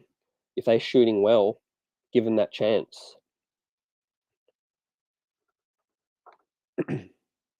We could have had Dennis Schroeder for 1.8, and he's a 15-5 guy. That was a good pickup, not gonna lie. I feel sorry for Schroeder as well. He obviously lost the bag, but man, what a coming back down to earth, man. He missed out on 80 mil to sign for a veteran's minimum again. Unbelievable, man. But Evan gonna give up some points equal to what he scores, man. So with that, yeah, that's why there's hesitation to finish games out with Evan. Definitely, guys that can lock down, best believe it, they're gonna get that closing opportunity with that. Nick Yak says when Rose leaves in a few years, it will be McBride taking over the second team's point. Quickly will not get a second contract unless he takes bare minimum. Nick Yak, not the biggest fan of Quick with that situation. I think Quick is a guy that can play some point off the bench for this squad. But it's going to come down to a numbers crunch, like you said. You know, with him and Obi, we already got Brunson, we already got Julius, we all got Mitch and RJ earning money now. So it's signing dudes and trading dudes is going to be a hot topic with this situation. Sherwin says both him and Obi won't get a second contract, right? We have to trade them with that. P Nice, JB, Fournier, RJ, Jules, Mitch. We got IQ, D Rose, Grimes, Obi, and Hart. That's the rotation I'll put my money on. To start against Detroit, fam. We got Cade, we got Ivy, and we got Jalen Duran, Sadiq Bey, and the like. Right, it's going to be a nice matchup with that. Yeah, I feel good. I feel good about this squad getting in the upper play-in playoff territory. 45 wins, but also I think a trade will happen. At some point. And things will be shifted. Changed up, fam. Robert got Miami, Boston, Philly, Milwaukee are going to be killing each other all season, right? To try to get those top seeds. I could see Knicks getting 45. Yep, making the playoffs, fam. Yep, absolutely on point. With that, agree. Yep, with guys, it's going to come down to internal growth, fam. Guys that are improving from within with this situation, not empowering these dudes to get bigger roles with that situation. And with that said, it means fresher legs, fam. Let's keep it real. Our reliance on Derrick Rose was crazy over the last couple of years. Now we don't need that, basically, right? I don't even think we'd miss too much of a beat. And speaking of Deuce McBride, if D Rose is out, you'd have to think quickly bumps up to the one off the bench. Maybe Deuce gets in there with a chance with that situation, right? We don't want our best shooter shooting threes. Why? Because you need to rank players is how many shots. Nick Yak says. Gibson, hopefully JB does the continuity and efficiency, does help continuity, efficiency on offense, and less Randle ISO. I felt like at times Thibs did not do well managing during games. Yeah, it's been poor at certain points. Absolutely, fam. I mean, calling timeouts too late. We talked about how many games the Knicks blew, fam, against OKC, against Toronto, against the Cleveland Cavaliers, against Portland.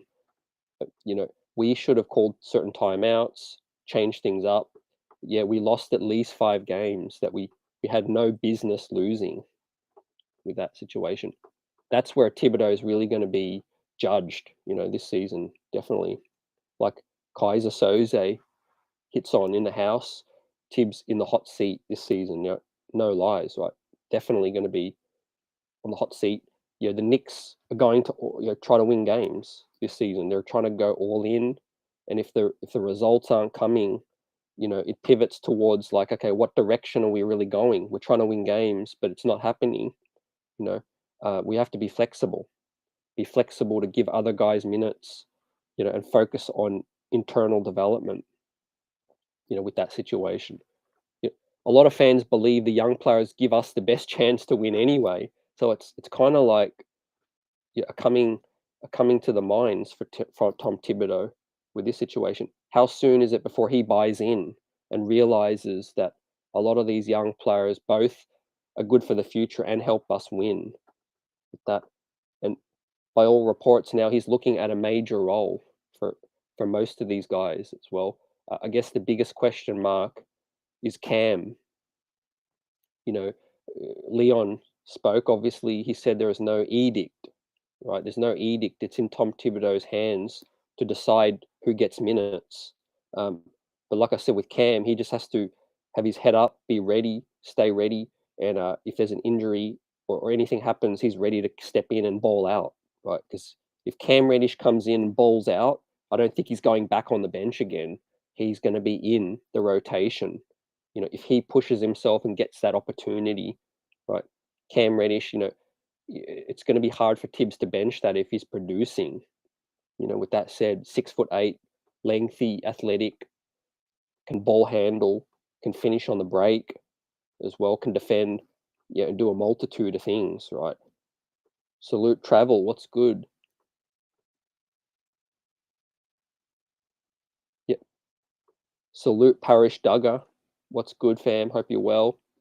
Ready for preseason action against Detroit next week, right? The Knicks are going to get off to a great start this season. Look for the rotation to be opening night's rotation, I think, in the first game versus Detroit. I don't think Tom Thibodeau is going to really mess around unless there's an injury or a dude just flounders.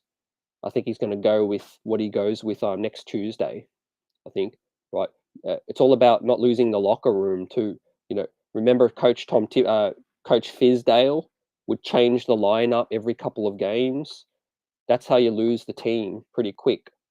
Well, so we know Tibbs, he ain't the type to tinker the lineups a lot as well. I think opening night's going to be the same as what we see Tuesday night. With that said, he's going to give these guys a chance first out. The first starting five, he's going to give them at least 10, 15, 20 games, I think. And then we'll see. Yeah, we'll see where we're at with the record with that situation.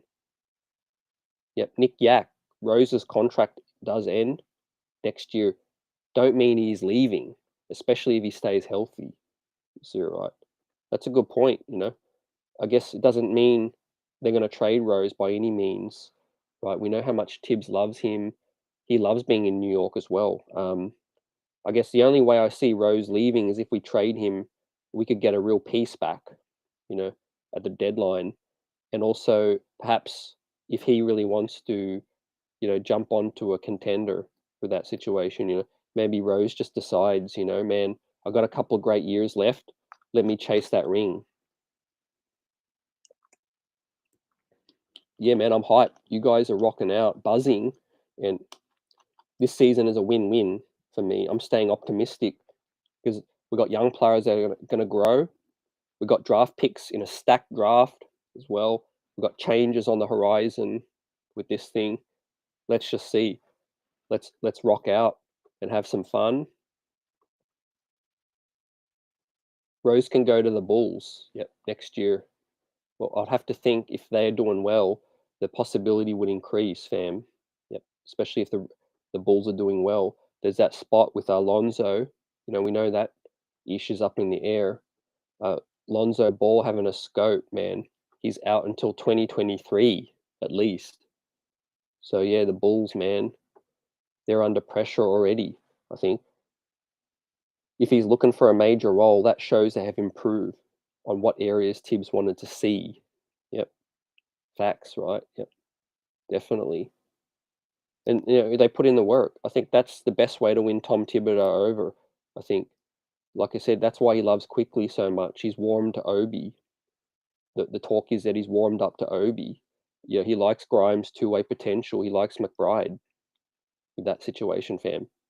I really do feel like Tom Thibodeau is a fan of these young players. It's just his habit of always you're keeping with the veteran first, I think.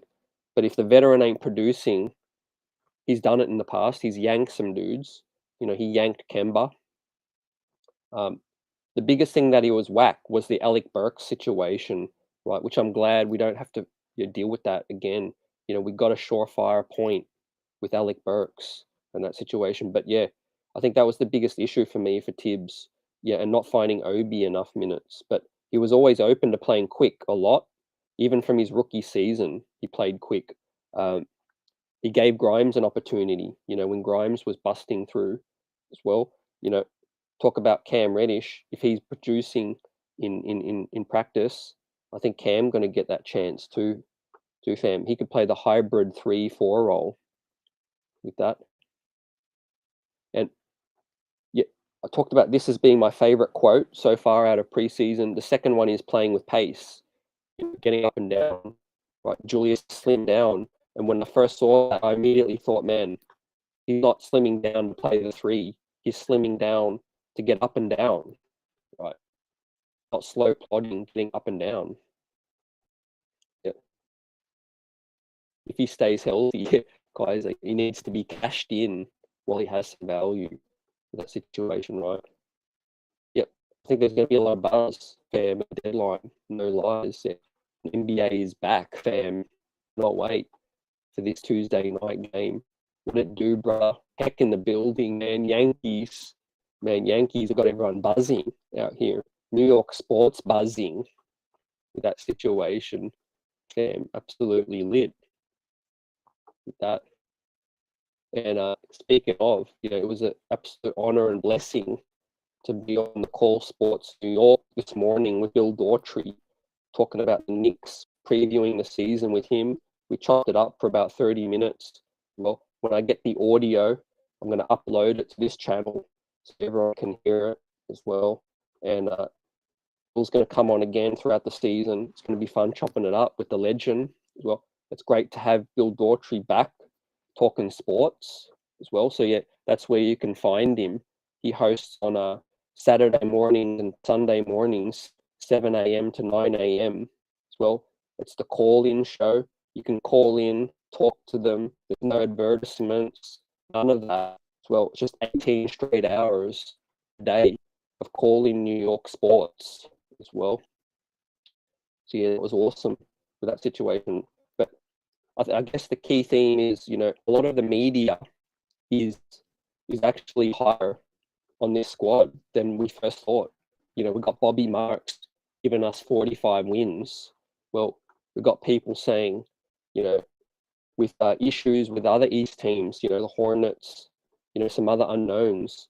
The Kevin Pelton projection only had the Cavs winning one more game than the Knicks, fam. Yeah. What do you guys think about that with that situation? If you had to rank the East, where do you have us? The ESPN Pelton projection had us in 9th at 41.5.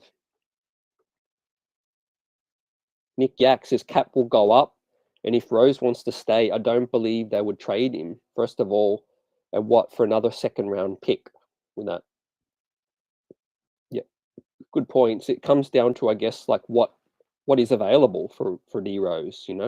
I think, like I said, teams get desperate. If the Knicks could get a first, even if it's protected, then do it. I think the Knicks have enough young pieces to make up for D Rose's absence. But with that said, if it's only a second round pick, D Rose is still a very, very valuable piece to be around this team, moving forward with this thing. And, I know he seems so old, but what was D Rose about 34, right? So yeah, he could go on, like, if he stays healthy, he could go on for a minute, and keep balling out with that thing. Paul says Coach Combe have already made a decision on Cam with that thing. Let's see if he gets, any force from above with that situation. But yeah, I think some losses will change things up. But for right now, I think Cam out of the rotation. Um, I want to see him in there, but I think right now, I think he's on the outside looking in. Kaiser says Brunson being the point will open up the floor for everybody. Plus, we will have a point guard that is a knockdown three or a shooter, so people won't be able to sag off like they did with Elf to help. Right? Yep. Good points, Kaiser. You hit. You're also a dude who can pull up off the catch. Pull up off the dribble as well, fam. As well, and he's like the second or third best pick and roll scorer as well, with certain usage rate. Um, Jalen Brunson, man, he's a sneaky great acquisition, for this team. And look for the buzz to continue to grow as he continues to produce, and carry him to bigger heights. I think, watch a lot of people come out of nowhere and start riding with this seed. Sharice Salute got a seventh as well. That's nice. Yep, top of the play-in situation. You got 7, 8, 9, 10. That would be hosting a play-in game. Damn, yeah. That would be improvement. And in a tough East, that would definitely mean we're ahead of some good teams, to finish seventh. We'd have to be ahead of Wizards, either Wizards, Hornets, Bulls, Cavs, potentially, Raptors, potentially. Well, right, the East is no joke now. Rose may be the best guard on the Knicks team, right? Down the stretch.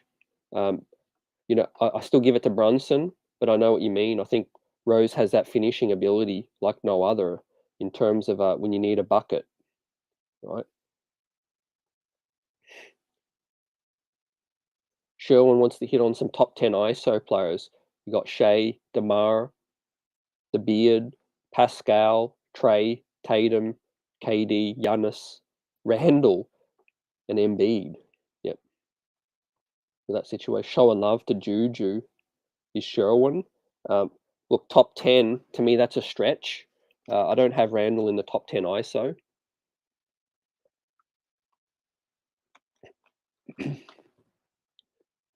But yeah, I think Randle got to push the pace. You got to move the rock when he's double teamed quicker, make quicker decisions as well. Juju can be effective, no doubt.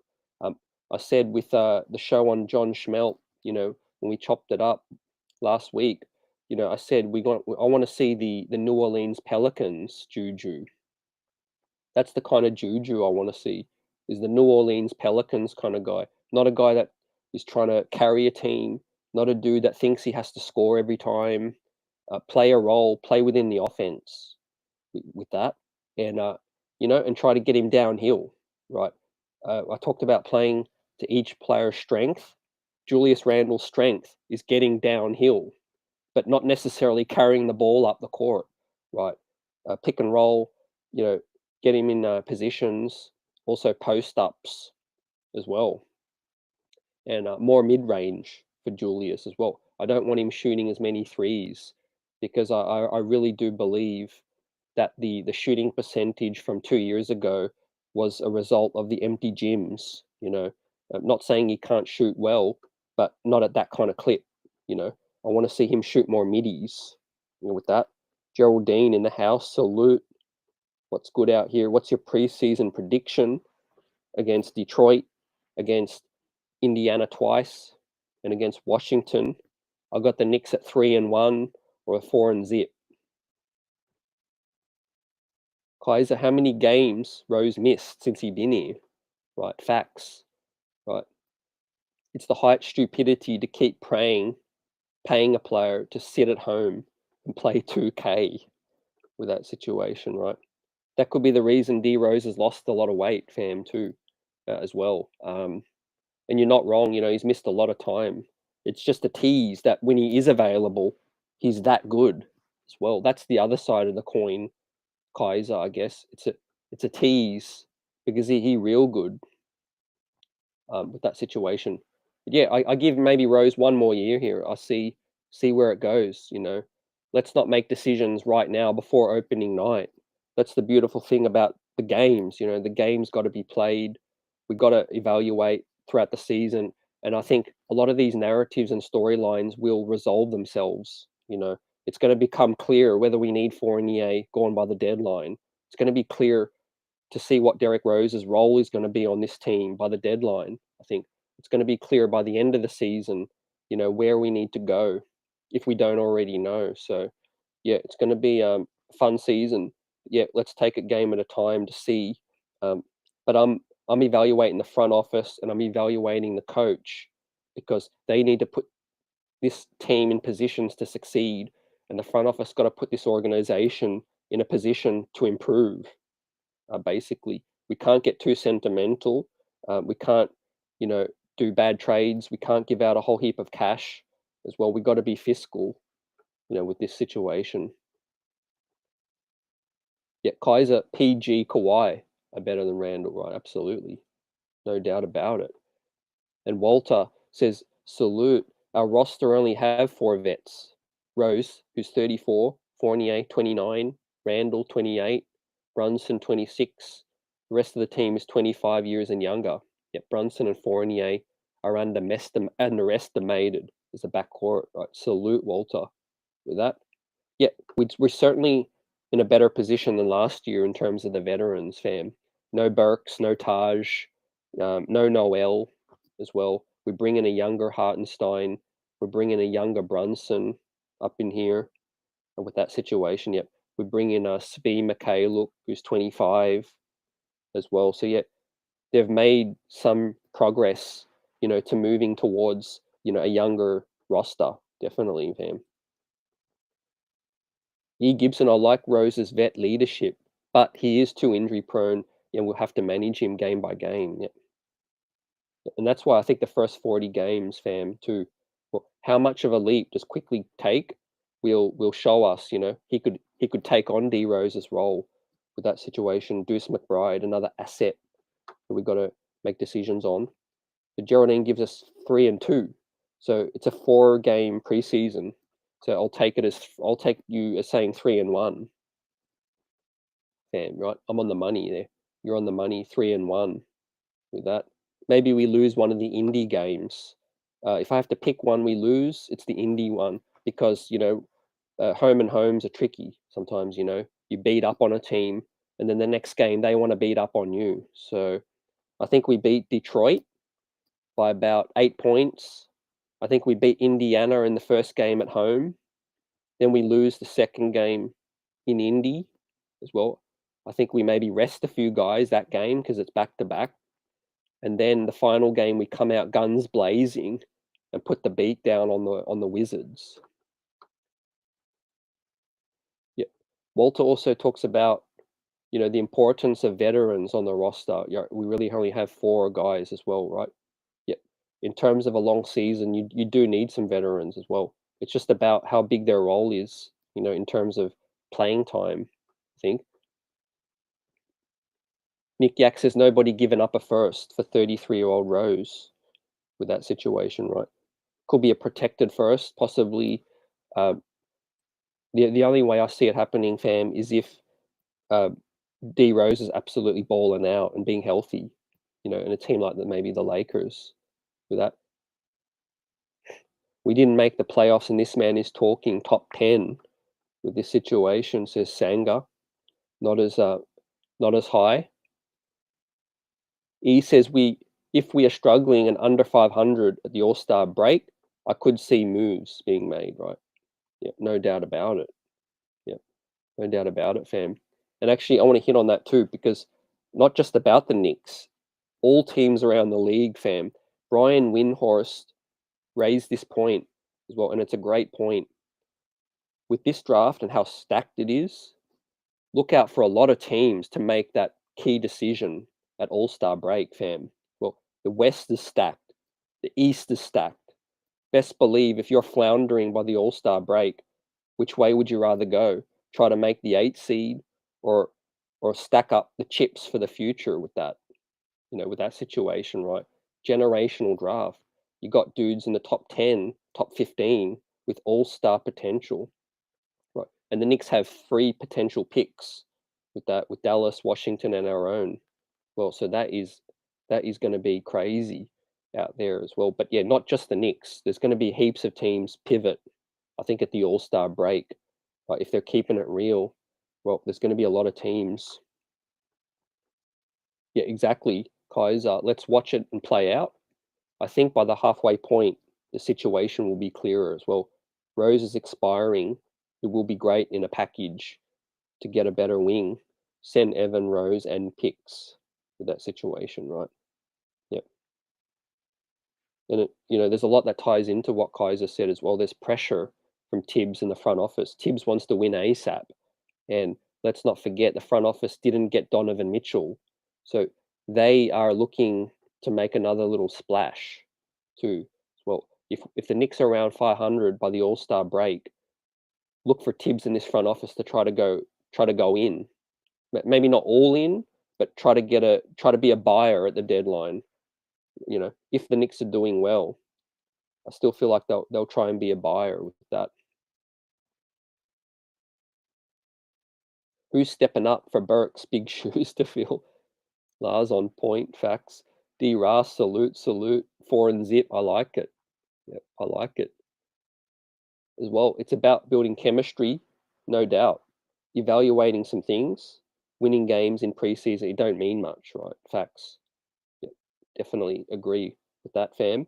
Um, Yeah, and with that said, I don't think Tibbs is going to change the minutes a lot too, fam. With just 4 games, I say it again.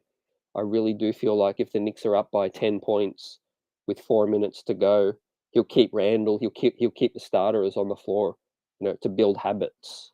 You know, Tom Thibodeau always says, we need to build winning habits. Um, Dirty says Rose fairly large expiring could make him more valuable, right? That's 14 mil expiring, right? Especially since he can contribute as well. Yep.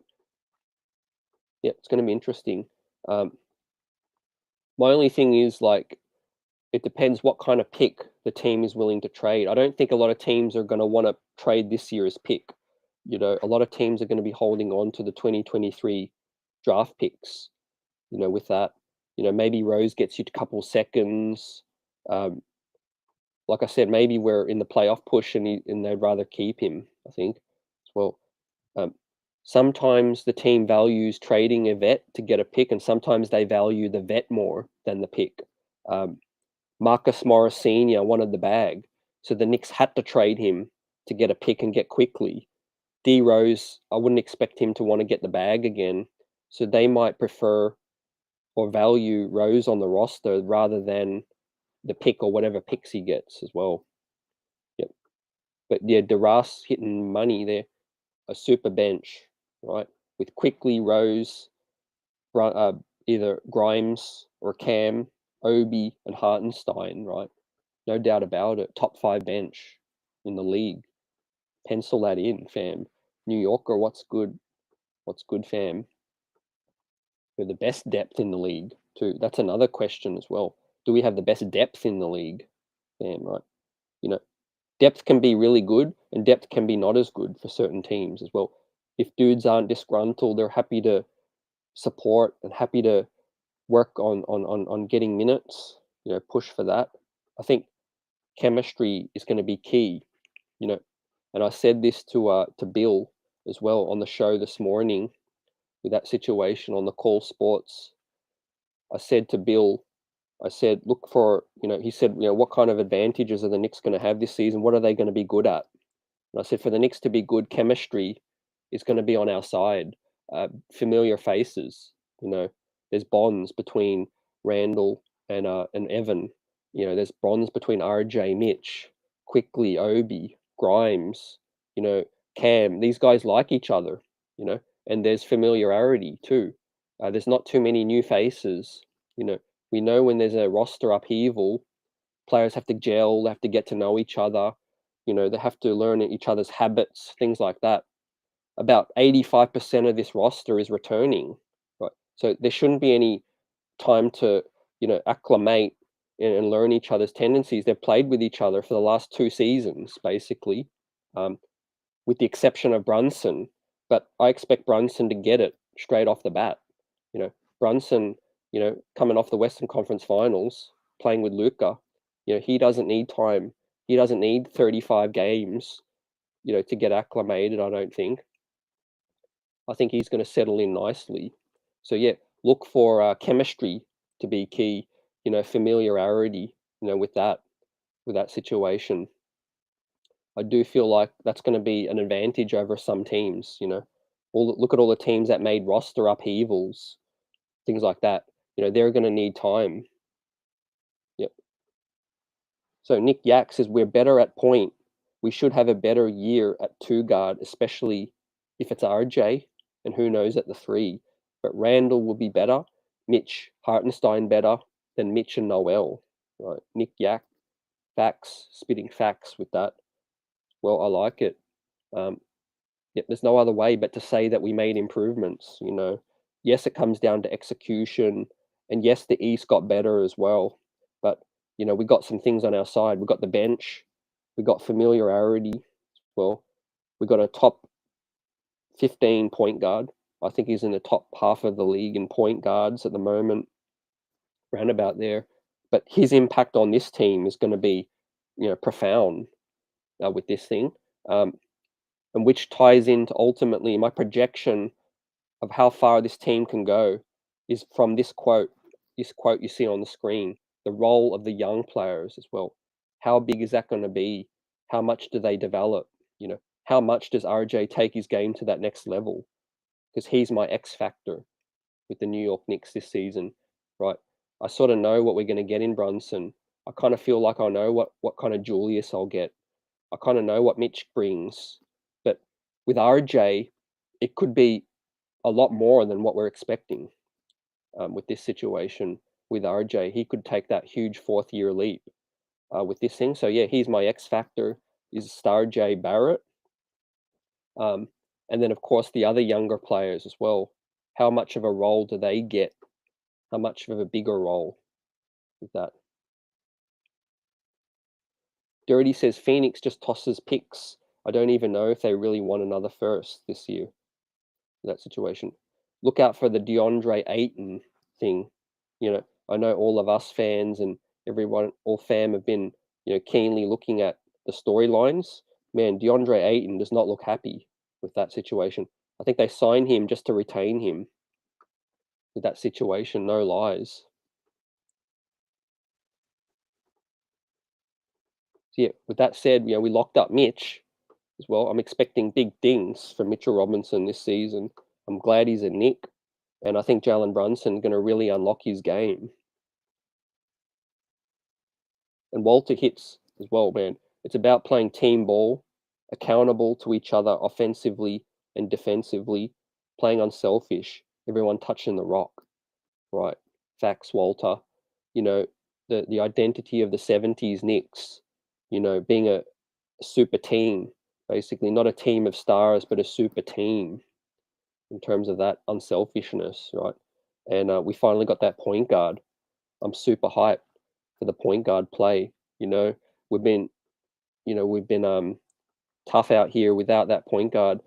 Since probably consistently since J Kidd and Felton with that situation, right? That crazy stat that Bill Pedo threw at me, which was, we only had one point guard start more than one opening night since 2009, and that person's name was Raymond Felton, man. So, finally, we got a dude where opening night, we don't have to second guess who's the starting point, right? Next season, we probably won't have to guess who's starting at point, right? For 82 games this season, health willing, hopefully, we don't have to, second guess. Is Alec Burks our starting point? Is it Elf? Is it Burks? I mean, man, definitely a huge upgrade. And how he got so much respect around the league from his peers. That's when a player is a baller and is underrated as well. How their peers around the league perceive them around the league. Jalen Brunson is respected. Well, right. Nobody really calling it an overpay, I think, at this point. E. Gibson thinks Clippers has the deepest bench. They've got a nice bench too. Fam, definitely. I think top 5 as well with that. And Eddie, salute. It'd be a heck of a story if the Julius Evan two-man game flourishes this year. Two maligned stars proving the world wrong together. Stranger things have happened, I think. Right? Yeah, definitely, fam. I mean, those guys can play. Like, I never doubted those guys' game. It's just their fit with this team. I mean, I know Julius had a down year. I think it was all mental, and how the coach used him. But the main reason I want Julius off is because it makes sense. It clears minutes for Obi. But in terms of Julius, he's a piece on a team that can definitely help you. And Evan, the shooting was nice for us, last season. I must admit, it felt good when a player let it fly, and you just know it has a great chance of going in. You know, the Knicks fans. We all seen our fair share of chuckers out here over the years, right? Evan Fournier certainly ain't a chucker. When the ball goes up, you think it's going in. So I respect that, from Evan. But I guess down the stretch, he was a liability. Was a liability on the floor on the defensive side. But yeah, those two looks like they're going to team up, and build on that chemistry, fam, from the opening lineup, like Eddie says. Yeah, and you can't take away the pride of a veteran as well, right? Those guys are in the peak of their career, and they're ready to do some things. I think. How long do they stay in that spot? Remains up to them. And also the bench. Also, I just thought of this too. But another factor, if we see Obi and IQ stay on the bench, we've heard Tibbs say many times that sometimes he just doesn't want to disrupt the bench as well. That's another factor as to whether a guy in the bench gets starting minutes. Sometimes they just like the makeup of that unit and they don't want to mess that up. Well, to me, that's not the best example, but that's their rationale sometimes. Um, Sometimes they just like the way Quick and Rose play off each other, the chemistry with Obi and Quick. You got to admit that Obi is better when Quick is on the floor as well. So that's another factor as to whether or not, the coach wants to mix and match a lot. It's about how do guys fit with each other as well. Julius does play better with Evan on the floor as well, with the spacing. And I like this point too. 48 minutes of rim protection up in the house, right? I love that. 48 minutes of point guard play as well, proper point guard play. That could be the two biggest factors of this season, Diras, chat. Everyone out here, streets are buzzing.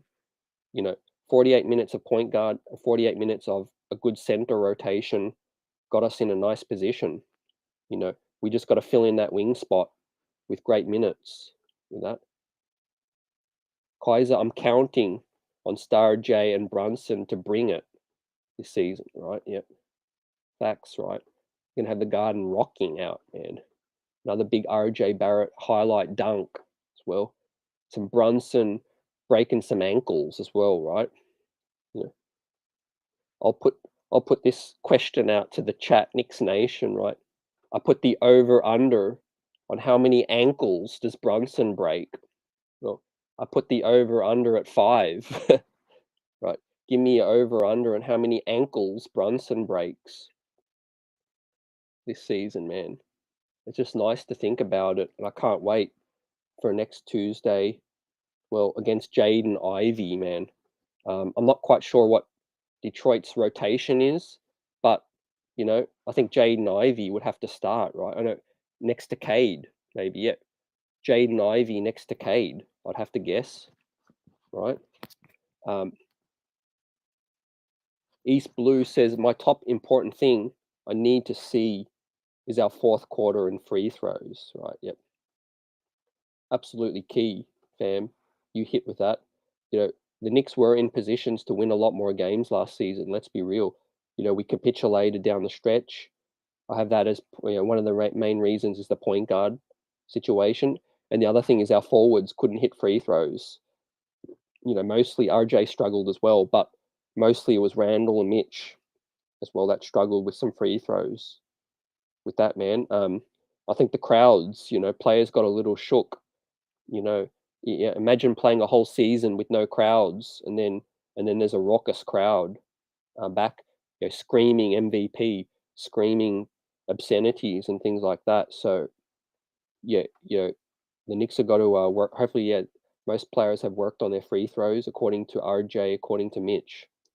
So yeah, it's going to be good to see that finishing games and protecting home court also huge. E. Gibson hits on that. Yep, that's a slam dunk with that finishing games out, protecting home court with that.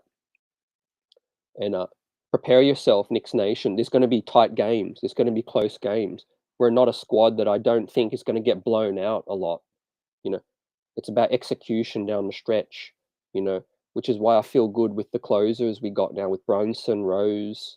Quickly can close games out. Less last minute shots from Randle, hopefully, and yeah, comes down to Tom Thibodeau. Out of bounds plays, execution. All of those things is going to be key this season, man. That's going to be a decider between like 38 wins and maybe 48 wins. That 10-game swing, there's going to be so many games that are close. That's going to dictate, do we win 37? Do we win 47, or in between, somewhere there? With that situation. Yeah, of course, health, is key as well, fam. Right? Yep. Counting on Brunson and RJ, yep, they're two of the most important players this season, right? You took the words out of my mouth. You know, RJ and Mitch, two of the most important players this season for me. Yep. With that said, let me pull that up. Yep. This preseason schedule is going to be lit. Well, Eastern Conference teams, we out here balling against Detroit next Tuesday, and there's going to be a lot more to talk about. I'm kind of, at the point where I've heard enough quotes and I've listened to what everyone said. Well, I've made up my own, thoughts on this situation, as the chat has, as well, Knicks Nation has, and we're ready for the ball to be tipped, next week. Yep, Dirty hits that. Ivy can't beat out Killian. If they can't beat out Killian, they're in trouble, right? Yeah, it's going to be interesting. I think Ivy gets that start. I would think. What was Ivy, the third, fourth pick as well? First preseason game.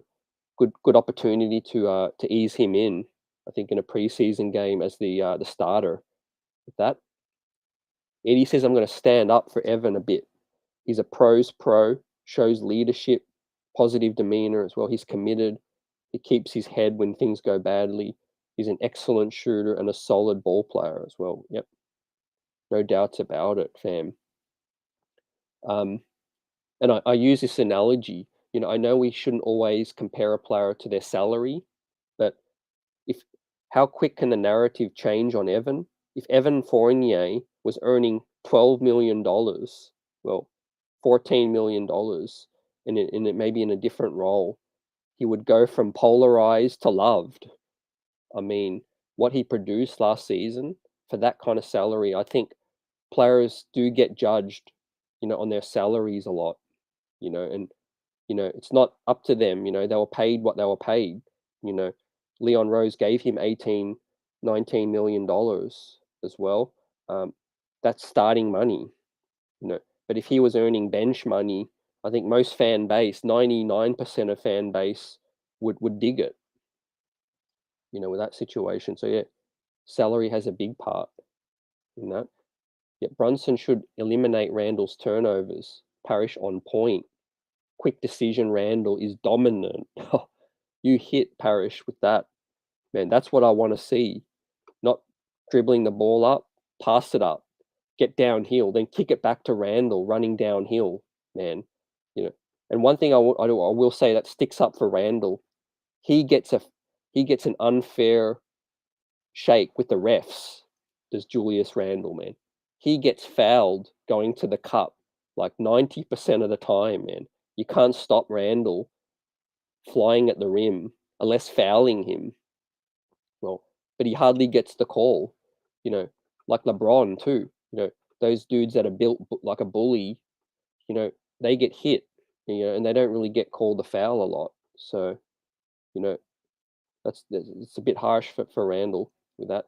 Um, he's great for a playoff bound team off the bench. So just saying for Evan. Eddie says my only counter to the FIBA argument is that the level of competition and raw speed in FIBA it doesn't match the NBA. Yep, definitely.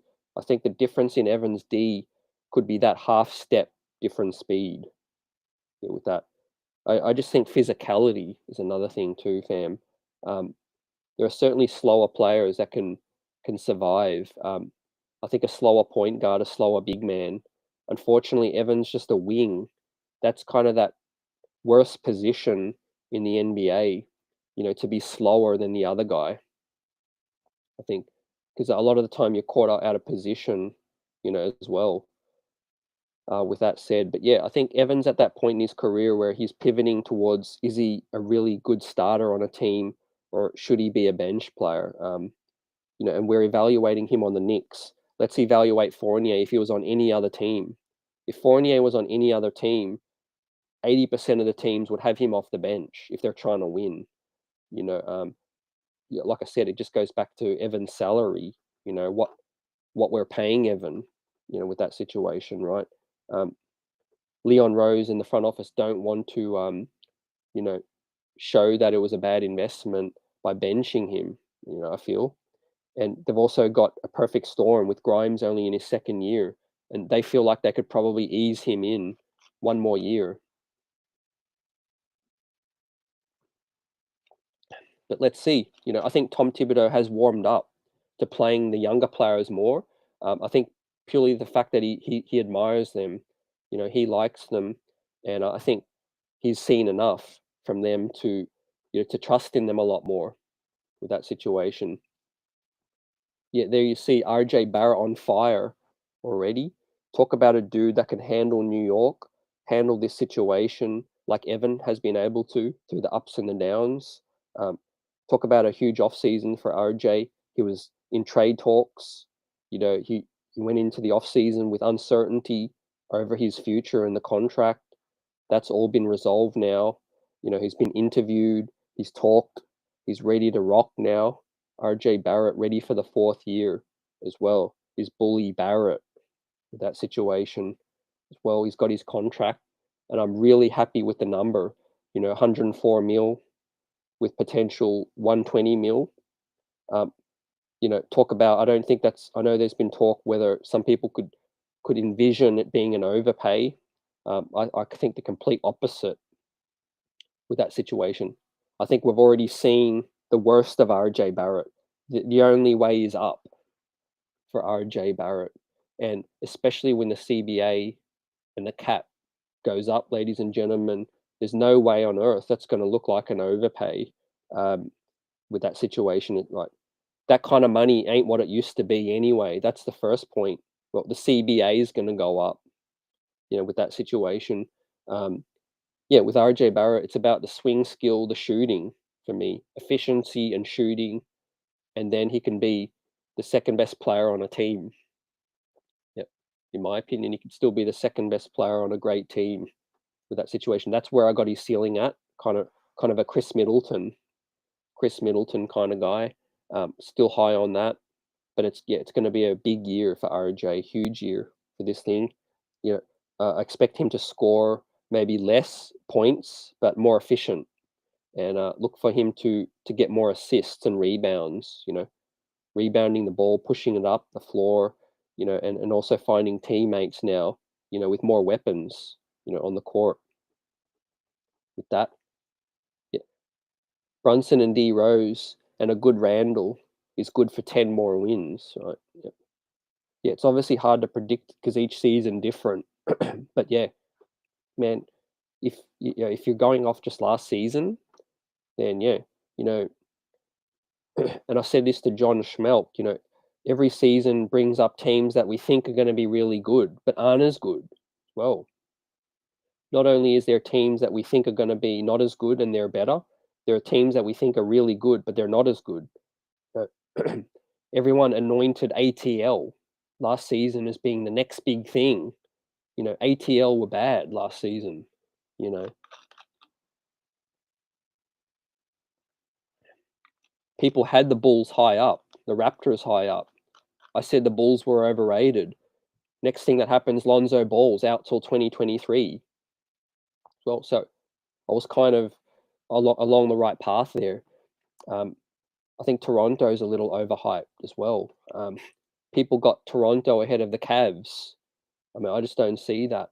You know, I know defense and size is on their side, but I don't think Fred Van Vliet, Gary Trent, Pascal, and Scotty Barnes are better than Garland, Spider, Jarrett Allen, and Evan Mobley. No way. Yeah, I'll be surprised if the Raptors are ahead of the Cavs. But yeah, that's what I love about preseason. Everyone got their predictions. Everyone got opinions. And yeah, with that said, the Knicks can be one of those teams that surprises people, right? Yeah. In fact, Sturdy agrees. The cap spike. It's a real nice contract for RJ. I was kind of worried we'd have to pay him 30, 35. You know, So yeah, I'm happy with that result. Maybe the trade talks, allowed the Knicks to get him at a lower amount. Who knows? But it's done and dusted now. 4 years cost control. Well, definitely more potential to outplay the contract. I think. In this modern NBA, right? Like Dirty hits RJ hits his free throws and he can easily average 20. Yep, 20 and 8 in his sleep, man. For me, the biggest things are the shooting, the efficiency, and the handles. Right, RJ continues to be grows and becomes ambidextrous, finishing stronger, well, tighter handle, and shooting at a good clip. Man, you're looking at an all-star potential. That's the key to being an all-star this team this season, right? We can't keep depending on the cap going up to save us from bad decisions and overpaying. That's why we can't catch up to these other franchises. They're playing 3D chess, right? Yeah, I hear what you're saying. I think a lot of other teams have been blessed with high picks, and that's where you really get that chance to accumulate like star talent. That teams move up real quick, like the Cavs. You know, um, the Raptors, hitting on their draft picks and development. I think that's the big key, to overtaking teams, fam. Charlotte. Let's be real. Charlotte were on the come up with LaMelo, but before Miles Bridges, you know, went through what he went through, I think the Charlotte Hornets were on the come up as well. Detroit will be on the come up. Best believe it. Well, so it's going to be fascinating this season, man, with the draft buzz as well. We'll be covering a lot of the draft. We'll be talking about prospects throughout the year. Guests on, you already know what it is. But yeah, I'm focused on opening night. I'm not thinking about the draft right now. But at some point this season, man, the draft conversation is going to get heavy. Yeah, with this situation, right? With just how good the draft is. And like I said, a lot of teams at the All-Star break are going to make that decision. Are we a buyer or are we a seller up in here, right? Do we have a chance to win a championship?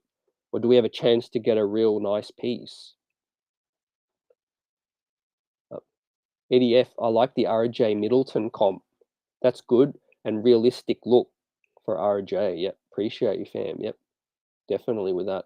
Man, I'm trying to think about that and also be respectful to RJ, be respectful to Middleton. With that situation as well. Another nice comp I'll throw out there is DeMar DeRozan. RJ Barrett, if he has a DeMar DeRozan type career as well, multiple All Star, but a 1B or a B kind of player as well with that situation. So yeah, that's another dude I'll throw out there as well. Not in terms of the game, but in terms of time kind of career with that. Kaiser got Toronto over Cleveland right now too, until proven different. Toronto is just really well coached, and their chemistry is great. Yeah, yeah, that's cool. I appreciate it. Different opinions. Well, Toronto is certainly a nice team. They're tough. They're always tough. Well, I just think on paper talent v talent. Um, I think Cleveland got real nice talent.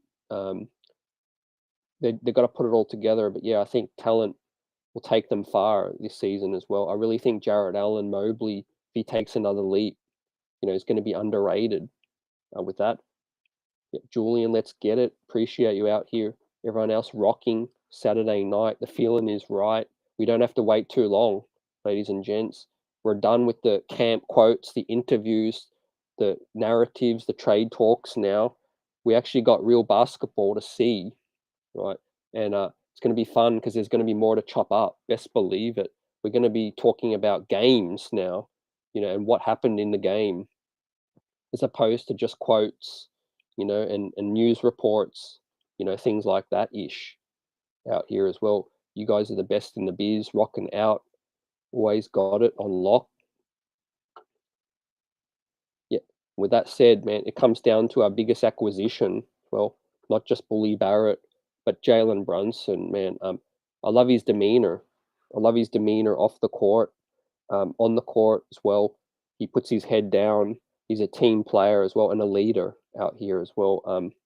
It's not just about point guard play, but the Knicks have badly missed leadership. If we're being honest, that locker room leader, we relied on a young RJ, a Julius, a D Rose, quietly spoken dudes. I think Jalen Brunson going to come here and he's going to show that he's the leader, of this thing on and off the court as well. I also think he got the moxie to wave Thibs off as well. Let's say he feels like something's happening in the game. Thibs is calling a certain play or a set. I think Jalen Brunson has that cachet with Tom Thibodeau and Rick Brunson to wave that off, and do what he needs to do. Get the guy the hot hand the ball, and play on instincts. You know. Yeah, Eddie says Cavs depend 100 on Allen staying healthy. His injury ended their run. Right, yeah. Yeah, I mentioned Allen too. I don't think he gets enough flowers up in here. You hit with that. A lot of people focus on Mobley, Garland, and so forth, but Jarrett Allen is an absolute mountain on the come up, as well as a big man. New Yorker does think they're overrated because of the defensive side of the thing. Well, that could certainly be their one downfall. Yep, definitely valid argument there. Cavs, how they look on the defensive side will be huge. I just think they've got nice role players on that side. They've got Isaac Okoro at the wing and Jarrett Allen, who's a mountain rim protector with that. I think that's going to be enough to keep their defense, middle of the pack with that. Yeah, Nick Yak agree. Allen was the Nets' biggest mistake. Right, yep. Drew, salute. What's good, fam? Apparently, I saw some article where the second seed in the East, the Bucks, will only have 49 wins. I don't know. That seems low. Yeah, a little low. But if that happens, I think it's because teams took wins off each other as well, man. It's a stacked East this year. Best believe it. It's going to be absolutely stacked East up in here, man. Yeah, and the chat's been absolutely on fire tonight, talking about, the winning at home. It's going to be critical, fam, because let's be real, we can't rely on winning out west, right? I just don't think we can rely on that.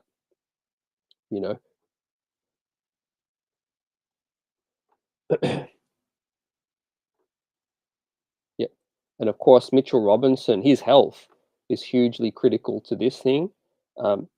We know we missed Nerlens Noel, as the backup.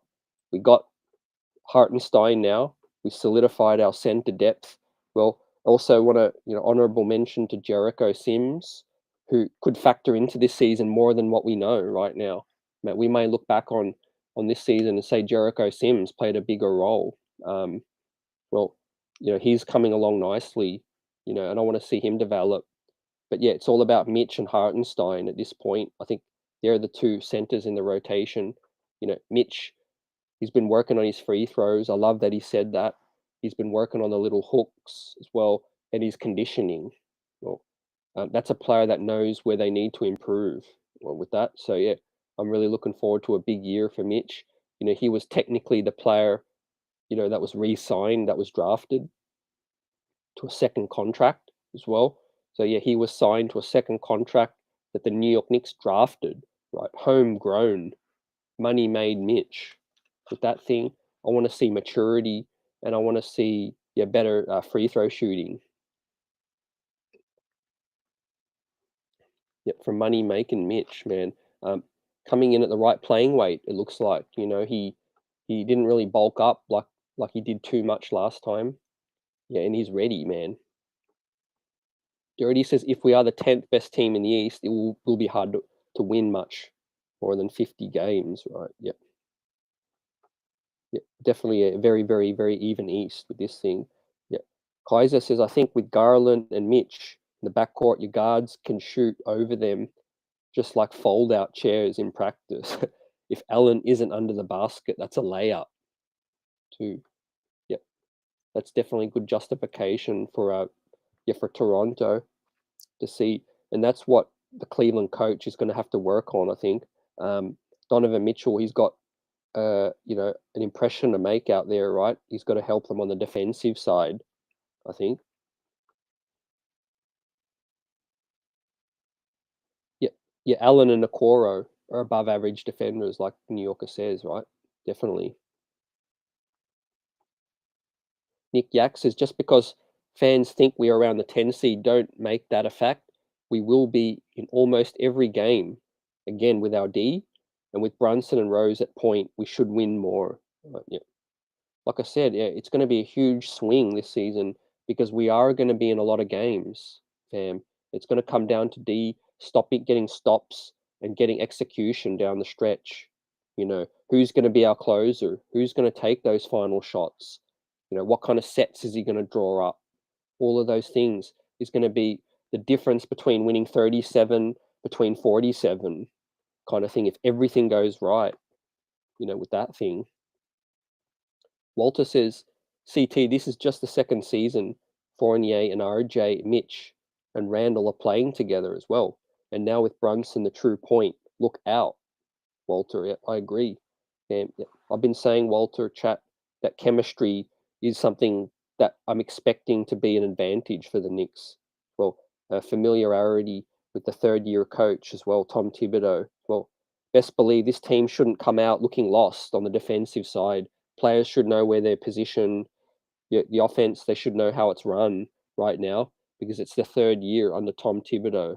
Well, so that's another thing where Tom Thibs has more pressure as well, right? This team needs to look organized with this thing.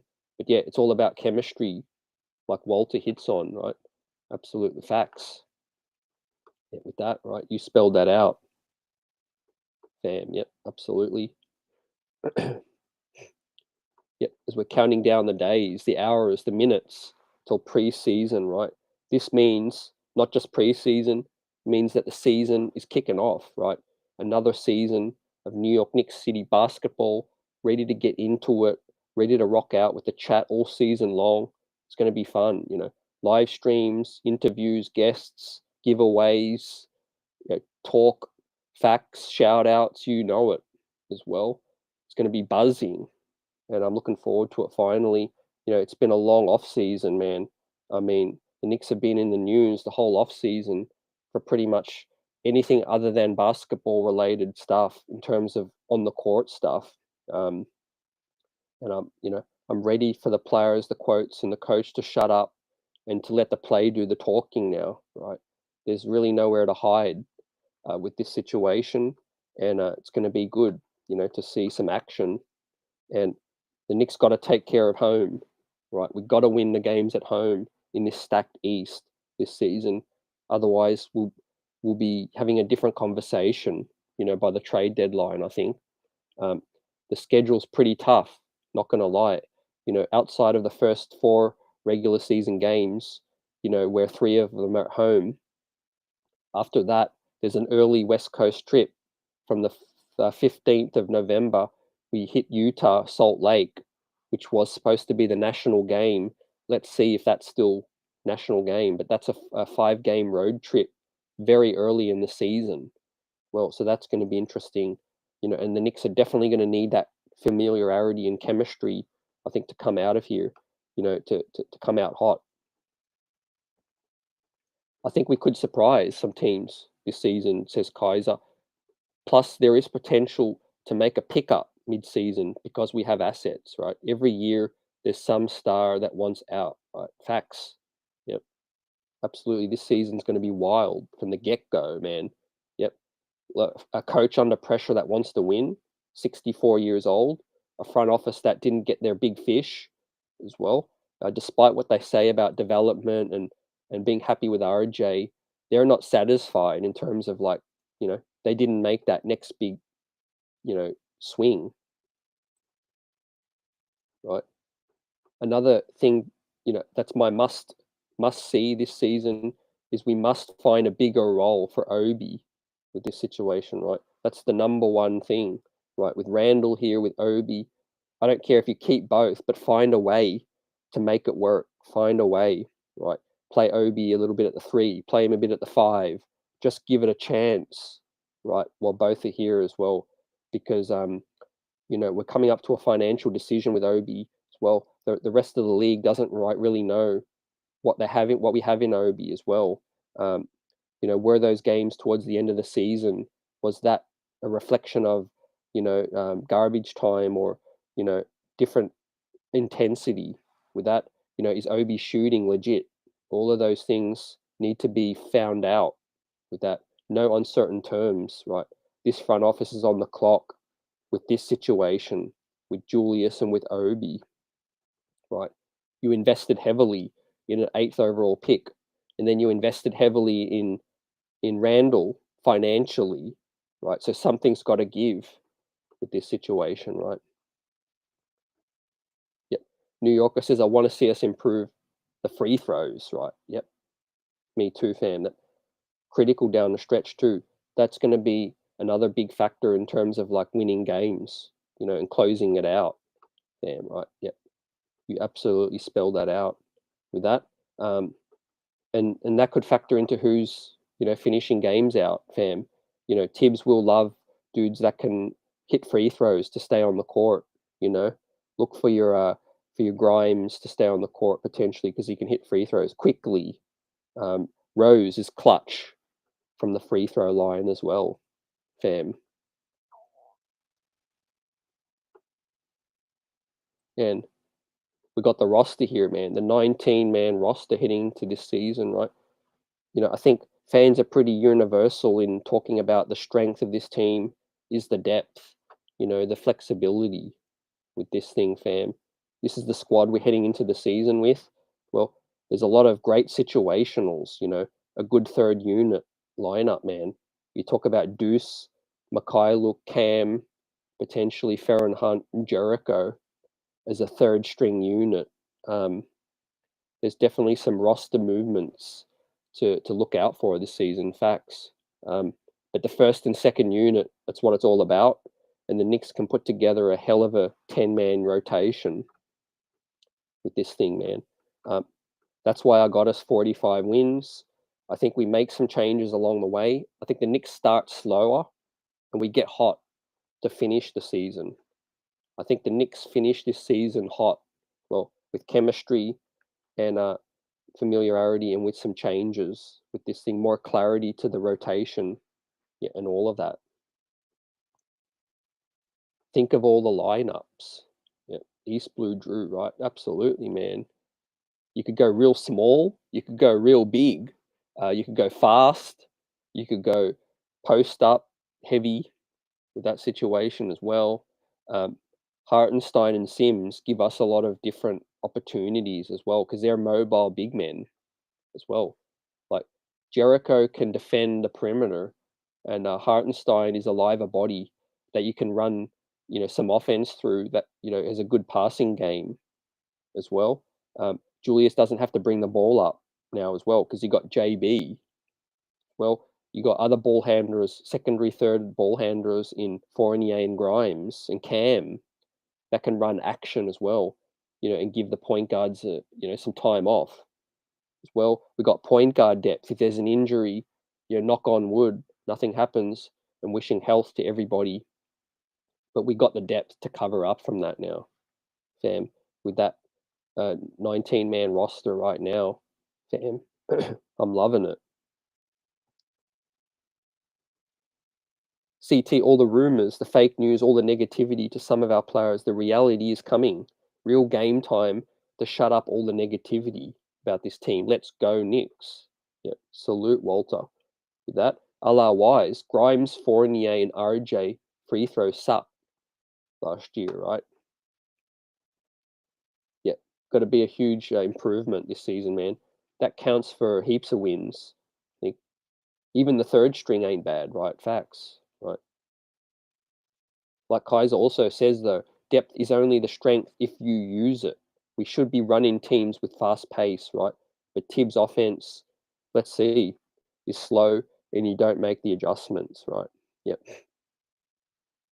You know what? Especially to start the season, man. If we're not running to start the season, then man, because everybody should be fresh. Let's keep it a buck, right? A huge off season, but opening night. I mean, there's only 4 preseason games. Everybody should be fresh, man. Let's run. But yeah, opening night's going to be tough. Given us at Memphis, night 1 is brutal, right? But a good challenge, Dirty, as well. Let's say we come out and we get a big dub. That's going to be huge, fam. To get a huge dub against Jar. But I think to balance it out, fam, at Memphis, but then the next 3 are at home. So I think, yeah, the Knicks, the schedule makers sort of set that up nice. Yeah, preseason, like I said, I really want to see how we play as the favorite. The Knicks don't really play in front a lot. We usually come from behind with that thing. So if we don't put the beat down on Detroit, Indy and Washington, there's going to be a few question marks. But preseason is just preseason. Yeah, we won't overreact, but it's going to be something worth watching. Definitely, absolutely worth watching how we look against those teams because, like I said, fam, expect some teams to surprise. Every season has a mind of its own. People are counting out Detroit, counting out Indiana, hyping up the Heat. People hyped up the Bulls. We see it every single year. Some wacky result, some team like Washington is in the top seed after 10 games or something. There's always something to come up. But at the end of the day, the Knicks' depth is going to help in case of injuries as well. But yeah, we got to know how to use it, with that. Hartenstein is young and can be part of a core, right? Facts as well. 2-year contract. I'm expecting big things from him. He's my surprise player from this season, right? In terms of expectations. Halfway through the season, people are going to be thinking of Hartenstein like, man, I didn't expect him to have this much of an influence on this team. That's my expectation for Hartenstein, to shock some people, and surprise some people with that. East Blue Drew, I want to see Grimes at point, RJ and Cam and Randle and Mitch lineup. Yep. Nice versatility, yep. Versatility, yep. Also, we could go crazy offensive lineup with Rose, Quickly, Fournier, RJ, and Randle. We could go a crazy bucket getter lineup, or we could go all defense lineup. All defense lineup with Grimes, RJ, Cam, and a couple of other big men as well. So we could go lockdown lineup, bucket getter lineup, big, small, fast, slow, etc. Right? Like I said, Tom got the tools this season. Let's see how he uses it. With that said, we'll keep the streets buzzing like we do, always out here. Everyone out here buzzing. It's been a great show with that situation. And I'm ready to get into it. You already know. Let's go. it's going to be fun for that situation. Yeah, we'll get it on the next one. Yeah, appreciate you all for rocking out. Yep, it's going to be nice. And yeah, I'm ready for preseason action. I know you are too. The streets are buzzing. Shout out to the best chat in the biz. You already know what it is. Get it on the next one. Appreciate you. Peace.